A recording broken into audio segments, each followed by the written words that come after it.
നമ്മളാരും വിചാരിക്കുന്നത് പോലെ ഹിന്ദുവിൻ്റെ ശത്രു മുസ്ലിമല്ല. ഹിന്ദുവിൻ്റെ ശത്രു കപട ഹിന്ദുവാണ്. മുസ്ലിമിൻ്റെ ശത്രു ഹിന്ദു അല്ല, കപട മുസ്ലിമാണ്. ഈ പേരും പറഞ്ഞ് ആളുകളെ പറ്റിക്കാൻ അല്ലെങ്കിൽ അത്തരം സംഗതികളുമായി നടക്കുന്നവരാണ് യഥാർത്ഥത്തിൽ ഒരു മതത്തിൻ്റെ ശത്രു. യഥാർത്ഥ മതം രാമായണം മുന്നോട്ട് വെക്കുന്ന സ്നേഹം, രാമായണം മുന്നോട്ട് വെക്കുന്ന ഉൾക്കൊള്ളൽ, രാമായണം മുന്നോട്ട് വെക്കുന്ന ധാർമ്മികത, രാമായണം പറഞ്ഞു തരുന്ന മിത്രസ്നേഹം, രാമായണം പറഞ്ഞു തരുന്ന ഭക്തി, രാമായണം പറഞ്ഞു തരുന്ന മാതാപിതാക്കളോടുള്ള കടമയും ബാധ്യതയും, പ്രകൃതിയോടുള്ള സ്നേഹം, ധർമ്മത്തോടുള്ള ഇഷ്ടം, അത് പുലരുന്നൊരു നാളേക്ക് വേണ്ടി പ്രാർത്ഥിക്കാൻ അവിടെയാണ് ഈ ഗായത്രി മന്ത്രത്തിൻ്റെയും രാമജപത്തിൻ്റെയും ഒക്കെ ഏറ്റവും പ്രധാനപ്പെട്ട തലം ഉയർന്നു നിൽക്കുന്നത്. ഹരേ രാമ രാമ രാമ ഹരേ ഹരേ. എന്നിട്ട് എന്താ നമ്മൾ പ്രാർത്ഥിക്കുന്നത്? മരുമോളായാലും മോനായാലും ആരായാലും അവൾക്ക് ഗുണം പിടിക്കല്ലേ, അവൾ കിടന്ന് വട്ടം കറങ്ങണേ, എൻ്റെ കാൽ കീഴി വരണേ. എത്രയോ മനുഷ്യരാണ് ഭർത്താവ് മരിച്ചു കഴിഞ്ഞ് സ്വന്തം മരുമകൾക്കും കുഞ്ഞുങ്ങൾക്കും അല്പം പോലും വസ്തു കൊടുക്കാതെ, അവകാശം കൊടുക്കാതെ തേരപ്പാര ഇറക്കി വിട്ടേക്കുന്നത്. എന്നിട്ട് നമ്മൾ അങ്ങിരുന്ന് ആവേശം കൊള്ളുക. ഓ, ലക്ഷ്മണനെ കണ്ടുപഠിക്കണം, ഭരതനെ കണ്ടുപഠിക്കണം. ഓ, ഭരതൻ്റെ കാര്യം ഓർത്തപ്പോൾ ഹരേ രാമ രാം ഇങ്ങനെ ചൊല്ലി ആളുകളുടെ ഒരു അവസ്ഥ എന്താണെന്നറിയാമോ? നമ്മൾ പറയുമ്പോൾ മറ്റൊന്നും വിചാരിക്കരുത്. ഈ ഭക്തരായ ആളുകളുടെ അയലത്ത് താമസിക്കാനും മക്കളെ കെട്ടിക്കാനും പോലും ഇപ്പം നാട്ടുകാർക്ക് പേടിയാണ്. ഓം ഭൂർഭുവസ്വഹ തത്സവിതുർവരേണ്യം ഭർഗോ ദേവസ്യ ധീമഹി ധിയോ യോ ന പ്രചോദയാ. എന്നെ കേൾക്കുന്ന പ്രിയപ്പെട്ട ഭക്തജനങ്ങളെ, പ്രിയപ്പെട്ടവരെ, ഇവരാമുഖമായി പറഞ്ഞതൊക്കെ വെറുതെ അപവാദങ്ങളാണ്. അങ്ങനെയാണ്, ഇങ്ങനെയാണ്, അങ്ങനെയാണെന്നൊക്കെ പറയുന്ന ആ പറച്ചിലുകൾക്കൊന്നും വലിയ പ്രസക്തിയില്ല. ഞാനൊരു സാധാരണ മനുഷ്യനാണ്. സാധാരണ മനുഷ്യരുടെ വികാരങ്ങളോടും വിശ്വാസങ്ങളോടും ഒപ്പം സഞ്ചരിക്കുന്ന ആളാണ്. അതിലെ വൈവിധ്യങ്ങളെ, അതിലെ വ്യത്യാസങ്ങളെ, അതിലെ ആചാരാനുഷ്ഠാനങ്ങളുടെ വ്യത്യസ്തതകളെയൊക്കെ ഏറ്റവും ബഹുമാനത്തോടെയും ഇഷ്ടത്തോടെയും നോക്കിക്കാണുന്ന ഒരാളാണ്. വ്യത്യസ്ത വഴികളിലൂടെ വരുന്ന നദികൾ മനോഹരമായ ഒരു സമുദ്രത്തിൻ്റെ വിരിമാറിലേക്ക് വന്നമരുന്നത് പോലെ വ്യത്യസ്തമായ വിശ്വാസധാരകൾ, വൈവിധ്യങ്ങൾ, മനുഷ്യരൊക്കെയും ശാന്തിയുടെയും സമാധാനത്തിൻ്റെയും ഒരു തീരമണഞ്ഞ് ഒരു മനുഷ്യൻ്റെ ഈ പ്രപഞ്ചത്തിലേക്ക് അയച്ചതിൻ്റെ ലക്ഷ്യപൂർത്തീകരണത്തിന് ഉതകുന്ന തരത്തിലുള്ള ഒരു ക്രമീകരണമെന്ന് പറയുന്ന വളരെ മഹത്തായ ഒരു പ്രപഞ്ച ദർശനത്തെയാണ് എന്നെ സംബന്ധിച്ചിടത്തോളം ഞാൻ ഏറ്റവും ഇഷ്ടപ്പെടുന്നതും എല്ലാം. ഞാൻ വ്യത്യസ്തമായ ഒരു മതത്തിൻ്റെ വിശ്വാസവും അതിൻ്റെ ആചാരങ്ങളും അതിൻ്റെ പ്രാർത്ഥനകളും ഒക്കെ തുടരുമ്പോഴും മറ്റു മനുഷ്യരുടെ ഇത്തരം കാര്യങ്ങളെ ഏറ്റവും സ്നേഹത്തോടെയും ഇഷ്ടത്തോടെയും കാണുന്നത് കൊണ്ടും ഓച്ചിറ അമ്പലം പരബ്രഹ്മക്ഷേത്രമെന്ന് പറയുന്നത്, ഞാനൊരു സോഷ്യൽ വർക്കർ അഥവാ MSW വിദ്യാർത്ഥി എന്നുള്ള നിലയിൽ മനുഷ്യരെ ഉൾക്കൊള്ളുന്ന, വ്യത്യസ്തതകളെ ഉൾക്കൊള്ളുന്ന, ആരെയും അകറ്റി നിർത്താത്ത, എല്ലാവരെയും ചേർത്ത് വെക്കുന്ന, ചുറ്റുമതിലുകളില്ലാത്ത, എല്ലാ മനുഷ്യർക്കും ഒന്നുചേരാൻ കഴിയുന്ന ഒരിടം എന്ന നിലയിൽ ഏറെ സ്നേഹത്തോടെയും ഇഷ്ടത്തോടെയും ആദരവോടെയുമാണ് ഈ ക്ഷേത്രത്തെയും ഇതിലെ ഭക്തജനങ്ങളെയും ഇവിടെ വരുന്ന മനുഷ്യരെയും ഇതിൻ്റെ ആചാരാനുഷ്ഠാനങ്ങളെയും ഒക്കെ ഞാൻ നോക്കിക്കാണുന്നത്. സാധാരണ ക്ഷേത്രങ്ങളും അല്ലെങ്കിൽ ദേവാലയങ്ങളൊക്കെ എന്ന് പറയുന്നത് ചില സവിശേഷമായ മനുഷ്യർക്ക് വേണ്ടി ചില പ്രത്യേക ഇടങ്ങൾ ഒക്കെ പകുത്തു നൽകുമ്പോൾ ഇവിടെ എല്ലാ മനുഷ്യർക്കും ഈ പറയുന്ന നമ്മൾ ഈ പരബ്രഹ്മക്ഷേത്രത്തിൻ്റെ മൈതാനിയിലൂടെ നടന്നു പോകുമ്പോൾ ഭിക്ഷയാചിക്കാനിരിക്കുന്ന മനുഷ്യർ മുതൽ തിരിച്ചറിയാത്ത, വ്യത്യസ്തതകൾ കൊണ്ടൊന്നും മനസ്സിലാക്കാനാകാത്ത ഈ പ്രപഞ്ചത്തിലെ അടയാളങ്ങൾ, സമ്പത്തും സൗന്ദര്യവും കുടുംബത്തിൻ്റെ സ്ഥാനമാനങ്ങളുടെ വലിപ്പങ്ങളെല്ലാം തുല്യവൽക്കരിക്കുന്ന, എല്ലാം ന്യൂട്രലൈസ് ചെയ്യുന്ന, എല്ലാം വെറും മനുഷ്യൻ, ഭക്തൻ എന്ന് പറയുന്ന ഒരു മനോഹരമായ സന്ദേശത്തിലേക്ക് ചുരുക്കുന്ന ഒരു വൈവിധ്യത്തിൻ്റെ ഒരു മനോഹരമായ സമഞ്ജ സമ്മേളനമാണ് ഈ ക്ഷേത്രമെന്നുള്ളത് കൊണ്ട് അതിനെ വളരെ ഇഷ്ടത്തോടെ നോക്കിക്കാണുന്ന ഒരാളാണ് ഞാൻ. അതുകൊണ്ടാണ് ഇവിടുത്തെ സമൂഹ വിവാഹം, ഇവിടുത്തെ മറ്റ് ചടങ്ങുകൾ, ജീവകാരുണ്യ പ്രവർത്തനങ്ങളൊക്കെ വരുമ്പോൾ എൻ്റെ യഥാർത്ഥത്തിലുള്ള ആഗ്രഹം ഈ സംസ്ഥാനത്തെ എന്നല്ല, ഈ രാജ്യത്തെ അടക്കമുള്ള ഭക്തജനങ്ങളെ ഈ ക്ഷേത്രത്തിലേക്ക് ആകർഷിച്ച് ഇതിൻ്റെ വൈവിധ്യപൂർണമായ ആ ഉൾക്കൊള്ളലിൻ്റെ സന്ദേശം ലോകം മുഴുവൻ ഇന്ന് അനിവാര്യമാമിതം പ്രചരിപ്പിക്കേണ്ട ഒരു കാലത്തുകൂടി കടന്നു പോകുമ്പോൾ ഇതിന് വലിയ പ്രാധാന്യമുണ്ടെന്ന് വിശ്വസിക്കുന്ന ഒരാളാണ് ഞാൻ. പിന്നെ ഇത്തവണ പുതിയ ഭരണസമിതി, പുതിയ മുഖങ്ങൾ, മുന്നോട്ട് സഞ്ചരിക്കുന്ന ഒരു കാലത്തിൻ്റെ സഞ്ചാരത്തിനനുസരിച്ചുള്ള ക്രമപ്പെടുത്തലൊക്കെ, ഇപ്പം നേരത്തെ പറഞ്ഞതുപോലെ അന്നദാനത്തിനുള്ള ക്രമീകരണം, അതിനുവേണ്ടിയുള്ള അവർക്കുള്ള നടപ്പന്തൽ, ഞാൻ എപ്പോഴും വിനോദമായിട്ട് സംസാരിക്കാറുണ്ടായിരുന്നു. ഈ പറയുന്ന എന്തെല്ലാം വൈവിധ്യങ്ങൾ ചെയ്യാനുണ്ടോ അതെല്ലാം ചെയ്യണം എന്നുള്ളിടത്താണ് ഞാൻ നിൽക്കുന്നത്. അതുകൊണ്ട് തന്നെയാണ് പറഞ്ഞത്, ഞാൻ ചുമതലയേറ്റ സ്ഥാപനത്തിൽ എന്തെങ്കിലും സാധ്യതകൾ ഉപയോഗിച്ച് ഈ ക്ഷേത്രത്തിന്, ഇവിടുത്തെ ഭക്തർക്ക്, ഇവിടുത്തെ മനുഷ്യർക്ക് ഗുണകരമാംവിധം എന്തെങ്കിലും കാര്യങ്ങൾ ചെയ്യാൻ കഴിയുമെങ്കിൽ അത് ചെയ്യാൻ ഞാൻ ഒപ്പമുണ്ടാവുമെന്ന് അദ്ദേഹത്തോട് പറഞ്ഞത് ഒരു സവിശേഷമായ ഇഷ്ടവും സ്നേഹവും കൊണ്ടാണ് എന്നുള്ളത്. ആദ്യമായി ഈ പദവി കിട്ടിയിട്ട് ഒരു ദേവാലയം സന്ദർശിക്കുന്നതും ഞാൻ ഈ പരബ്രഹ്മക്ഷേത്രത്തിലേക്കാണ് എന്നുള്ളതും അതിൻ്റെ ഒരു പ്രത്യേകതയാണ്. ഇവിടെ വന്ന് പ്രസംഗിച്ചിട്ട് പോയ നമ്മുടെ വയലാറിൻ്റെ മകൻ ശരത്തേട്ടൻ പണ്ട് പറഞ്ഞ ഒരു തമാശയുണ്ട്. ഹിന്ദുവായി ജനിക്കണം, മുസ്ലിമായി ജീവിക്കണം, ക്രിസ്ത്യാനിയായി മരിക്കണം എന്നാണ് പുള്ളി പറഞ്ഞത്. ഇവിടെ പറഞ്ഞോന്ന് എനിക്കറിയത്തില്ല. ഹിന്ദുവായി ജനിച്ചാലുള്ളൊരു കാര്യം, ഈ മുസ്ലിങ്ങളെ പോലെ വെളുപ്പിനെ പള്ളിപ്പരയിലൊന്നും പോകണ്ട, ഒന്നും പഠിക്കണ്ട, നേരം വെളുക്കുമ്പോൾ ആരും നിർബന്ധിക്കത്തൊന്നുമില്ല, പ്രാർത്ഥിക്കാം, അങ്ങനെ കൃത്യമായിട്ടൊന്നും വേണമെന്നില്ല, നമ്മളെയൊക്കെ അടിക്കും രാവിലെ പോയില്ലെങ്കിൽ, പഠിക്കാനൊക്കെ പോകണമെന്ന് പറഞ്ഞിട്ട്. അപ്പോൾ അത് നല്ല സുഖമുള്ള ജീവിതമാണ്. മുസ്ലിമായി ജീവിക്കണമെന്ന് പറഞ്ഞാൽ എന്താണെന്ന് വെച്ചാൽ, കയ്യിലുള്ള കാശൊക്കെ വിറ്റ് നല്ല വണ്ടിയൊക്കെ എടുത്ത് കാണുന്ന കടയിൽ നിന്നൊക്കെ മന്തിയും മട്ടനും ഒക്കെ കഴിച്ച് വളരെ സന്തോഷത്തോടെ പറന്ന് കിടക്കാം, വേറെ ചിന്തകളൊന്നും ഇല്ലാതെ. ക്രിസ്ത്യാനിയായി മരിക്കണമെന്ന് പറഞ്ഞാൽ എന്താണെന്ന് വെച്ചാൽ, ഈ ബാക്കി രണ്ട് സമുദായത്തിലും എന്തെല്ലാം സമ്പത്തുണ്ടാക്കി വെച്ചിട്ട് മരിച്ചാലും ആകെ 3 കഷ്ണം 4 കഷ്ണം തുണിക്കകത്ത് പൊതിഞ്ഞ് അങ്ങോട്ട് കൊണ്ടുപോകുന്നത്. ക്രിസ്ത്യാനികൾ മരിച്ചാൽ നല്ല കോട്ടും സൂട്ടും ഒക്കെ ഇട്ട് നല്ല കണ്ണാടി ആർച്ചും ഒക്കെ വെച്ച് ഏത് അപ്പച്ചനായാലും കിടക്കുന്ന കണ്ടാൽ നമ്മുടെ പ്രധാനമന്ത്രിമാരൊക്കെ ഈ ജീവിച്ചിരിക്കുമ്പോൾ ഇരിക്കുന്ന പോലെയാണ് കാണപ്പെടുന്നത്. ഞാൻ പറഞ്ഞു വരുന്നത്, ഈ രാമായണവും രാമായണ മാസവും ഹൈന്ദവ വിശ്വാസങ്ങളുമായിട്ടുള്ള സംഗതികളിലൊക്കെ പുതിയ തലമുറയെ കൂടി ചേർത്ത് വെക്കേണ്ടതുണ്ട്, പുതിയ തലമുറയെ കൂടി പഠിപ്പിക്കേണ്ടതുണ്ട്. ഒരുപാട് കാര്യങ്ങളല്ല, അമിതമായല്ല, സ്വാർത്ഥതയല്ല, മറിച്ച് വിശാലമായ അർത്ഥത്തിൽ ഇത്തരം കാര്യങ്ങളെയൊക്കെ ഉൾക്കൊള്ളുന്നതിന് കൂടിയാണ് ഈ രാമായണ മാസാചരണം എന്ന് പറയുന്നത്. ഈ രാമായണ പാരായണം, രാമായണ ചിന്ത, രാമായണ പ്രഭാഷണം എന്നൊക്കെ പറയുന്നത്, ഇത് കേൾക്കുന്നതോടുകൂടി സവിശേഷമായ പുണ്യമോ, ഇത് കേട്ടുകൊണ്ട് നടന്നുപോയി അന്നദാനത്തിൽ ഭക്ഷണം കഴിക്കുമ്പോൾ കിട്ടുന്ന പുണ്യമോ, അതിനൊക്കെ അപ്പുറത്ത് നമ്മുടെ ഉള്ളിൽ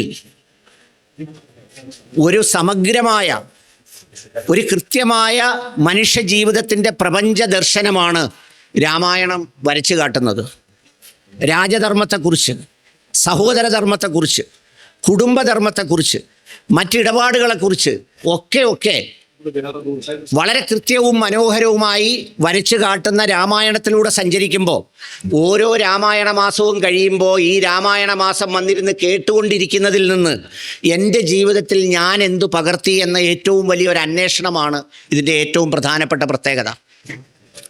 രാമായണം വെറുതെ ഒരു കഥയായി, ഒരു ഈരടി പോലെ ചൊല്ലി, ഈ 30 ദിവസം ഒരു ആചാരം പോലെ വായിച്ച്, ഈ എന്നെ ശബ്ദം പുറത്തുവിടുന്ന മൈക്കിനും മൈക്കുകാരനും മാത്രം മനസ്സിലാക്കാൻ വേണ്ടിയുള്ള ഒരു കേവലമായ ഈരടിപ്പദങ്ങൾക്കപ്പുറത്ത് വളരെ മനോഹരമായി ചില ചിന്തകളിൽ പൊതിഞ്ഞാണ്, ചില ഉത്ബോധനങ്ങളിൽ പൊതിഞ്ഞാണ്, ചില മനോഹരമായ രീതിയിലാണ് ഇതിനെ ക്രമീകരിച്ചിട്ടുള്ളത്.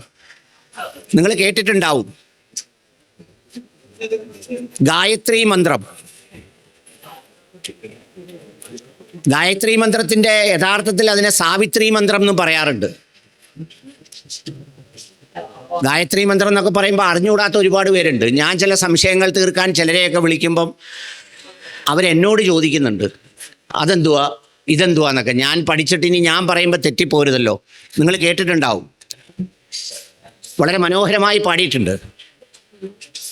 ഓം ഭൂർഭുവസ്വഃ തത്സവിതുർവരേണ്യം ഭർഗോ ദേവസ്യ ധീമഹി ധിയോ യോ ന പ്രചോദയാത്. ഓം ഭൂർഭുവസ്വഃ തത്സവിതുർവരേണ്യം ഭർഗോ ദേവസ്യ ധീമഹി ധിയോ യോ ന പ്രചോദയാ. യോ ന പ്രചോദയ, യോ ന പ്രചോദയ അല്ല, യോ ന പ്രചോദയ. ഇതാണ് ഞാൻ നേരത്തെ സൂചിപ്പിച്ച ആ മന്ത്രം. അതിനെ ഗായത്രി മന്ത്രം എന്നാണ് വിളിക്കുന്നത്. ഈ ഗായത്രി മന്ത്രത്തെ സാവിത്രി മന്ത്രം എന്ന് വിളിക്കും. എന്താണെന്നറിയോ? ഇത് സവിതാവായ സൂര്യനോട് പ്രാർത്ഥിക്കുകയാണ്. സൂര്യനോട് എന്താ പ്രാർത്ഥിക്കുന്നത്? അല്ലയോ സൂര്യ, നീ താഴെ വന്ന് എൻ്റെ ശത്രുക്കളെ എല്ലാം കൊന്നൊടുക്കൂ, അയലത്തുകാരെ കൊന്നൊടുക്കൂ, പറ്റുമെങ്കിൽ മരുമോളെയും കൊല്ലൂ, എനിക്കിഷ്ടമല്ലാത്തവരെ എല്ലാം കൊന്നുകളയൂ എന്നല്ല ഭഗവാനായ സൂര്യനോട് പ്രാർത്ഥിക്കുന്നത്. മറിച്ചെന്താ? ആ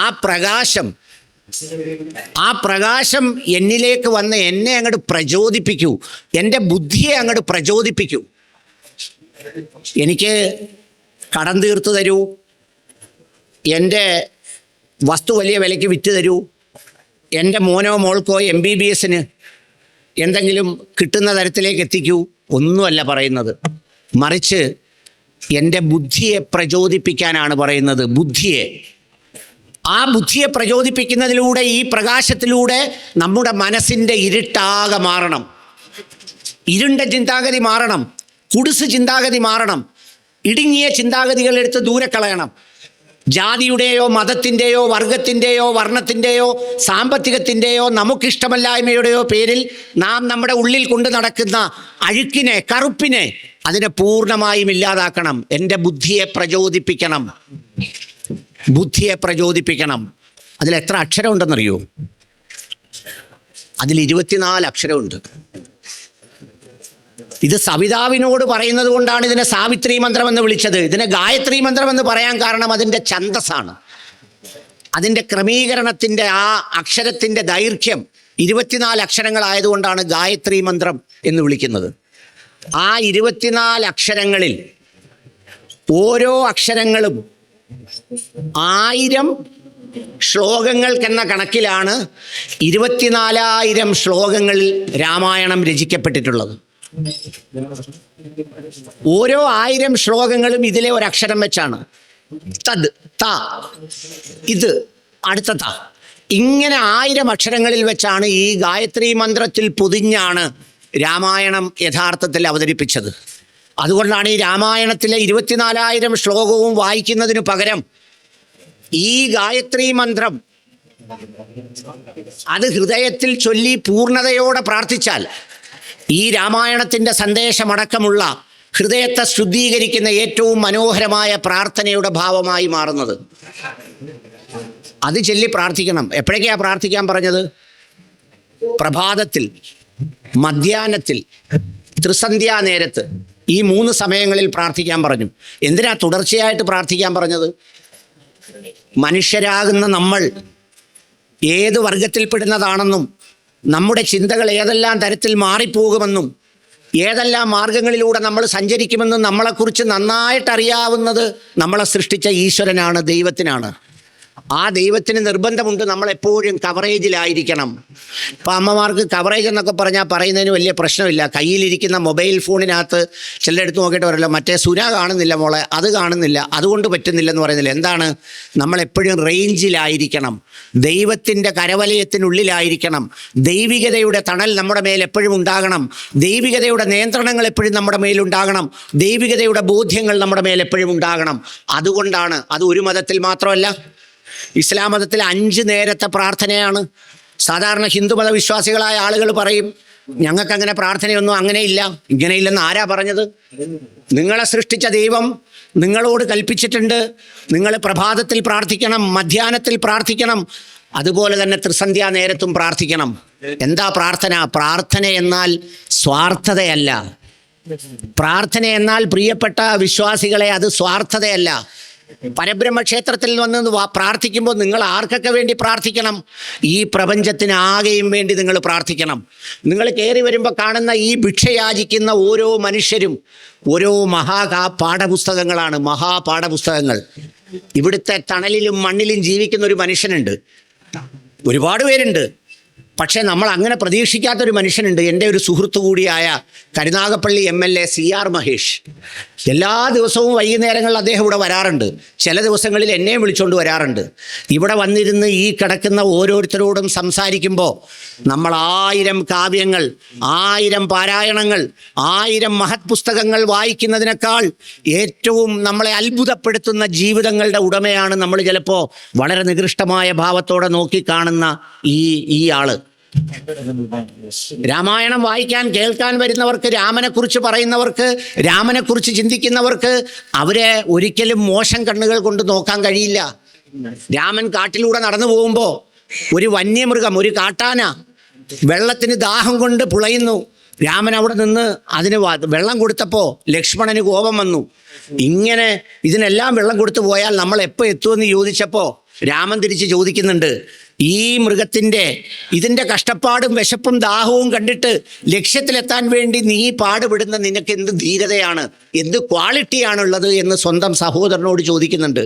അതുകൊണ്ട് ഈ രാമായണത്തിൻ്റെ, ഞാൻ നേരത്തെ പറഞ്ഞതുപോലെ ഗായത്രി മന്ത്രത്തിൽ പൊതിഞ്ഞ് ഘടനാപരമായി അങ്ങനെ നിർമ്മിച്ച് അങ്ങനെ രൂപപ്പെടുത്തിയ ഈ രാമായണം, ആ രാമായണത്തിൻ്റെ ഏറ്റവും പ്രധാനപ്പെട്ട പ്രാർത്ഥനകളിൽ ഒന്നാണ് ഞാൻ ഈ പറഞ്ഞ ഗായത്രി മന്ത്രം ജപിക്കുമ്പോൾ. നമ്മൾ വിചാരിക്കും രാമായണമൊക്കെ, ഞാനിത് ഈ അടുത്ത സമയത്ത് വായിച്ചപ്പോഴാണ് ഈ ഗായത്രി മന്ത്രവും രാമായണവും തമ്മിൽ ഇങ്ങനെ ബന്ധപ്പെടുത്തിയിരിക്കുന്നു എന്നും ഇതിൻ്റെ ലക്ഷ്യം ഇതാണെന്നും അറിയുന്നത്.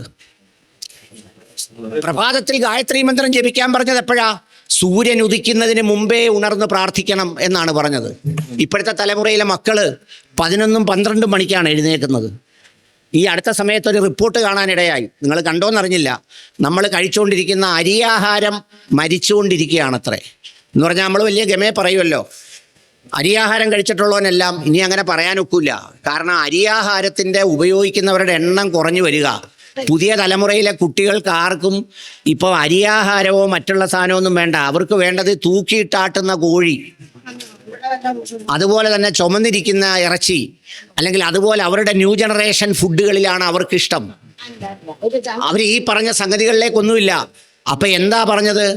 പ്രഭാതത്തിൽ പ്രാർത്ഥിക്കാൻ പറഞ്ഞു. എപ്പോഴാ? സൂര്യൻ ഉദിക്കുന്നതിന് മുമ്പ് നമ്മൾ പ്രതീക്ഷയോടെ എഴുന്നേറ്റിരുന്ന് പ്രാർത്ഥിക്കണം. എന്തിനാ സൂര്യൻ ഉദിക്കുന്നതിന് മുമ്പ് എന്ന് പറഞ്ഞത്? ഈ പ്രപഞ്ചത്തിലേക്ക് ആദ്യമായി എത്തുന്ന അതിഥി സൂര്യനാണ്.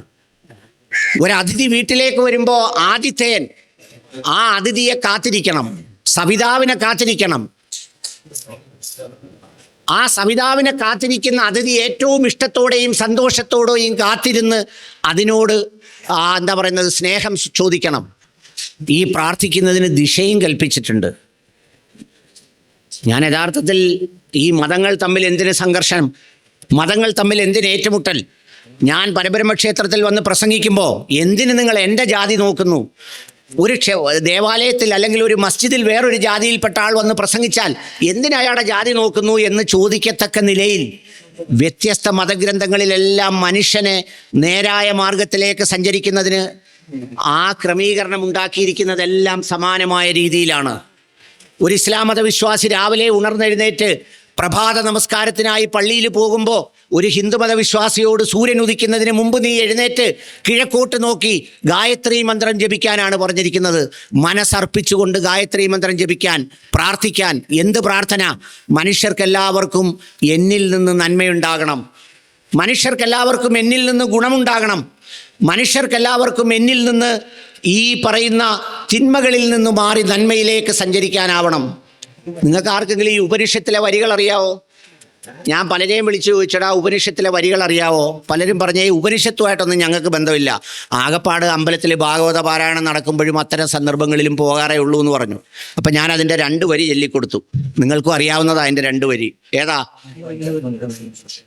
ഹരേ രാമ രാമ രാമ ഹരേ ഹരേ, ഹരേ കൃഷ്ണ കൃഷ്ണ കൃഷ്ണ ഹരേ ഹരേ, ഹരേ രാമ രാമ രാമ ഹരേ ഹരേ, ഹരേ കൃഷ്ണ കൃഷ്ണ കൃഷ്ണ ഹരേ ഹരേ.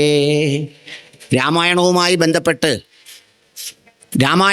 ബന്ധപ്പെട്ട് കലിസന്ധാരണോപനിഷത്ത് എന്ന് പറയുന്ന ഒരു ഉപനിഷത്തുണ്ട്. ആ ഉപനിഷത്തിലെ ഏറ്റവും പ്രധാനപ്പെട്ട വാചകങ്ങളാണ് ഈ പറഞ്ഞത്. എന്താ കലിസന്ധാരണോപനിഷത്ത് എന്ന് പറഞ്ഞാൽ? അതായത് നമ്മൾ സഞ്ചരിക്കുന്ന കലികാലത്തിലൂടെ പോകുമ്പോൾ 16 കലകളുണ്ട്. 16 കലകൾ നമ്മുടെ ജീവിതത്തെ ദൈവത്തിൽ നിന്നും, അതായത് നമ്മുടെ ദേഹത്തെ ദൈവത്തിൽ നിന്നും തടയുന്ന, പരമാത്മാവിൽ നിന്നും തടയുന്ന, കുറച്ചുകൂടി ന്യായമായ ഭാഷയിൽ പറഞ്ഞാൽ നമ്മുടെ മനുഷ്യനാകുന്ന നമ്മുടെ ചിന്തകളെ പലതരത്തിൽ ദൈവത്തിൻ്റെ പൂർണ്ണതയിലേക്ക് എത്തിക്കുന്നതിന് ആ പ്രയത്നത്തിന് തടസ്സം നിൽക്കുന്ന 16 കലകളെക്കുറിച്ച്. ആ 16 കല എന്ന് പറഞ്ഞാൽ അയിലത്തുള്ള ചന്ദ്രകല, ജയകല, ശശികല ഇവരാരുമല്ല. നമുക്കെല്ലാവർക്കും ഒരു പ്രത്യേകതയുണ്ട്, നിങ്ങൾക്കറിയാമോ? എനിക്കും നിങ്ങൾക്കും എല്ലാം നമുക്ക് മറ്റുള്ളവരെ കുറിച്ചെല്ലാം ഒരുപാട് അഭിപ്രായമുണ്ട്. രാമനെക്കുറിച്ചുണ്ട്, സീതയെക്കുറിച്ചുണ്ട്, നാത്തൂനെക്കുറിച്ചുണ്ട്, മരുമോളെക്കുറിച്ചുണ്ട്, മോനെക്കുറിച്ചുണ്ട്. നമ്മളെക്കുറിച്ച് നമുക്ക് എന്താ അഭിപ്രായമുള്ളത്? നമ്മളെക്കുറിച്ച് സ്വയം ഒരഭിപ്രായം, ഞാൻ, എൻ്റെ പ്രവൃത്തി, എൻ്റെ വാക്ക്, എൻ്റെ കർമ്മങ്ങൾ, എന്നെക്കൊണ്ടുള്ള ഉപകാരം, നേരം വെളുത്ത് രാവിലെയായി രാത്രിയായി കിടന്നുറങ്ങുമ്പോൾ എന്നെക്കൊണ്ട് എന്ത് ഉപകാരം ഉണ്ടായി എന്നൊരു ചിന്ത, ഒരു സ്വയം വിലയിരുത്തൽ. അതിനെ സംബന്ധിച്ച് ഈ പറയുന്ന ഉപനിഷത്തിൽ ഞാൻ നേരത്തെ ചൊല്ലിയ കീർത്തനമുണ്ടല്ലോ, ഏതാ? ഹരേ രാമ രാമ രാമ ഹരേ ഹരേ, ഹരേ കൃഷ്ണ കൃഷ്ണ കൃഷ്ണ ഹരേ ഹരേ. ഈ വരികൾ ചൊല്ലി ഈ കലികാലത്തിൽ നമ്മുടെ 16 കലകളെ സ്വയം നിയന്ത്രിക്കാൻ പ്രാപ്തനായി അതിലൂടെ വിമുക്തി നേടുക എന്നാണ് കലിസന്ധാരണോപനിഷത്തിൽ പറയുന്നത്. എന്തൊക്കെയാണ് ആ കലകൾ? അത് കേൾക്കുമ്പോഴാണ് രസം. ഈ കലകളിൽ ആദ്യത്തെ 5 കലകളെന്ന് പറയുന്നത് ജ്ഞാനേന്ദ്രിയങ്ങളാണ്. ജ്ഞാനേന്ദ്രിയങ്ങൾ എന്ന് പറഞ്ഞാൽ നമ്മുടെ കണ്ണ്, മൂക്ക്, ചെവി, നാക്ക്, ത്വക്ക്. ഈ സമൂഹത്തിൽ ഇത്രയും ദ്രോഹം ഉണ്ടാക്കുന്ന വേറൊരു സാധനമുണ്ടോ? നമ്മൾ ഇടയ്ക്കിടയ്ക്ക് സർക്കാരുകളെയൊക്കെ പ്രതിരോധത്തിലാക്കി പറയും, കാട്ടുജീവികൾ ഇറങ്ങി, കാട്ടാനകൾ ഇറങ്ങി 5 പേരെ കൊന്നു, 10 പേരെ കൊന്നു എന്നൊക്കെ പറയും. സത്യത്തിൽ ഒരു വർഷം കേരളത്തിൽ ആത്മഹത്യ ചെയ്യുന്നവരുടെ എണ്ണം നിങ്ങൾക്കറിയുമോ? ഈ ആത്മഹത്യ ചെയ്യുന്ന മനുഷ്യരെല്ലാവരും, ഈ ആത്മഹത്യ ചെയ്യുന്ന മനുഷ്യരിൽ മഹാഭൂരിപക്ഷവും കാട്ടാനകളുടെ ആക്രമണം കൊണ്ട് മരിക്കുന്നതല്ല, നമ്മളെപ്പോലുള്ള നാട്ടാനകളുടെ ആക്രമണം കൊണ്ട് ആത്മഹത്യ ചെയ്യുന്നവരാണ്. ജീവിക്കാൻ സമ്മതിക്കൂലല്ലോ, ജീവിക്കാൻ നമ്മൾ സമ്മതിക്കൂല. അപവാദം പറച്ചില്, അനാവശ്യം പറച്ചില്, കള്ളം പറച്ചില്, തോന്നിയാസം പറച്ചില്, വായിൽ വരുന്നത് എന്തും ആരെക്കുറിച്ചും എന്താണെന്നറിയാതെ പറഞ്ഞുകൊണ്ടേയിരിക്കുക.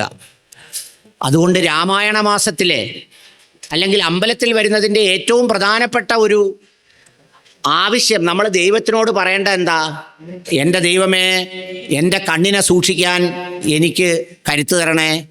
എൻ്റെ നാക്കുകൊണ്ട് നേരം വെളുക്കുന്നിടം മുതൽ രാത്രി വരെ കാണുന്നവരെ എല്ലാം തോന്നിയാസം പറയാൻ ഒരിക്കലും നീ ഇടയാക്കല്ലേ. എൻ്റെ വാ തുറന്നാൽ വായിൽ നിന്ന് ആർക്കും സഹിക്കാൻ കഴിയാത്തത് മാത്രം വരുന്ന ഒരു പ്രവൃത്തി ഒന്ന് കുറച്ച് തരണേ. എൻ്റെ ചെവി കൊണ്ട് നേരം വെളുക്കുമ്പോൾ മുതൽ മറ്റുള്ളവരുടെ കുറ്റം കേൾക്കണം എന്ന് പറയുന്ന ആ ഇഷ്ടത്തെ ഒന്ന് കുറച്ച് തരണേ. ഇങ്ങനെ ജ്ഞാനേന്ദ്രിയങ്ങളാകുന്ന നമ്മുടെ പഞ്ചേന്ദ്രിയങ്ങൾ കൊണ്ടുള്ള ആ പ്രവൃത്തികളെ ഇല്ലാതാക്കുന്നതിന് വേണ്ടിയാണ് ഇത് ഉപയോഗിക്കേണ്ടത്. നമ്മളിത് ഉപയോഗിക്കുന്നത് എന്തിനാ? ഹരേ രാമ രാമ രാമ ഹരേ ഹരേ. എന്നിട്ട് എന്താ നമ്മൾ പ്രാർത്ഥിക്കുന്നത്? മരുമോളായാലും മോനായാലും ആരായാലും അവൾക്ക് ഗുണം പിടിക്കല്ലേ, അവൾ കിടന്ന് വട്ടം കറങ്ങണേ, എൻ്റെ കാൽ കീഴി വരണേ. എത്രയോ മനുഷ്യരാണ് ഭർത്താവ് മരിച്ചു കഴിഞ്ഞ് സ്വന്തം മരുമകൾക്കും കുഞ്ഞുങ്ങൾക്കും അല്പം പോലും വസ്തു കൊടുക്കാതെ, അവകാശം കൊടുക്കാതെ തേരപ്പാര ഇറക്കി വിട്ടേക്കുന്നത്. എന്നിട്ട് നമ്മൾ അങ്ങിരുന്ന് ആവേശം കൊള്ളുക. ഓ, ലക്ഷ്മണനെ കണ്ടുപഠിക്കണം, ഭരതനെ കണ്ടുപഠിക്കണം. ഓ, ഭരതൻ്റെ കാര്യം ഓർത്തപ്പോൾ ഹരേ രാമ ഇങ്ങനെ ചൊല്ലി ആളുകളുടെ ഒരു അവസ്ഥ എന്താണെന്നറിയാമോ? നമ്മൾ പറയുമ്പോൾ മറ്റൊന്നും വിചാരിക്കരുത്. ഈ ഭക്തരായ ആളുകളുടെ അയലത്ത് താമസിക്കാനും മക്കളെ കെട്ടിക്കാനും പോലും ഇപ്പം നാട്ടുകാർക്ക് പേടിയാണ്. കാരണം ഈ കയ്യിലിരിപ്പ് മൊത്തം കൂസ്മാണ്ടപ്പണിയാണ്. ചിലപ്പോൾ നമ്മൾ തോന്നിപ്പോവും അതിനേക്കാൾ നല്ല മനുഷ്യരാ കള്ളുകൂടിയന്മാരെന്ന്. ക്ഷമിക്കണേ, ഒരു ജാതിയിലല്ല, എല്ലാ ജാതിയിലും. പണ്ടൊക്കെ എങ്ങനെയാ പറയുന്നത്? ദൈവമേ എനിക്ക് ഏതെങ്കിലും ഭക്തിയുള്ളവൻ്റെ വീടിൻ്റെ അടുത്ത് ഒരു വസ്തുവും സ്ഥലവും തരണേന്നാണ് പറയുന്നത്. ഇപ്പോൾ പറയുന്നത് എങ്ങനെയാണെന്നറിയാവോ? ഞാൻ താമസിക്കാൻ പോകുന്നിടത്തെങ്ങും ഇതുപോലൊരു ഭക്തനെ കാണല്ലേന്ന്. ഏത് ഭക്തനാ? ഹരേ രാമ രാമ രാമ ഹരേ ഹരേ. എന്നിട്ട് അവൽ നശിക്കണേ. ഹരേ കൃഷ്ണ കൃഷ്ണ കൃഷ്ണ ഹരേ ഹരേ. അപ്പം അതുകൊണ്ട് ഒന്നാമത്തെ കാര്യം പറഞ്ഞ എന്താ? ഈ 16 കലകളിൽ 5 കലകളെന്ന് പറയുന്നത് 5 ജ്ഞാനേന്ദ്രിയങ്ങളാണ്. രണ്ടാമത്തത് 5 കർമ്മേന്ദ്രിയങ്ങളാണ്. അതേതൊക്കെയാ? കൈ, കാൽ, വാക്ക്, വായു, ഉപസ്ഥം. നേരം വെളുത്താൽ കൈ കൊണ്ട് നമ്മൾ ചെയ്യുന്ന പ്രവൃത്തി, കാലുകൊണ്ട് നമ്മൾ ചെയ്യുന്ന പ്രവൃത്തി, വാക്കുകൊണ്ട് നമ്മൾ അരിഞ്ഞങ്ങ് ഇടുകല്ലയോ, അരിഞ്ഞൊരാളിനെ അങ്ങ് ഇടുകല്ലയോ. മക്കളും മക്കളും എല്ലാം ആയെങ്കിലും ചോദിക്കും, നീ പണ്ട് കെട്ടിക്കൊണ്ടു വന്നപ്പോൾ എന്തോ കൊണ്ടാടി ഇവിടെ വന്നേ?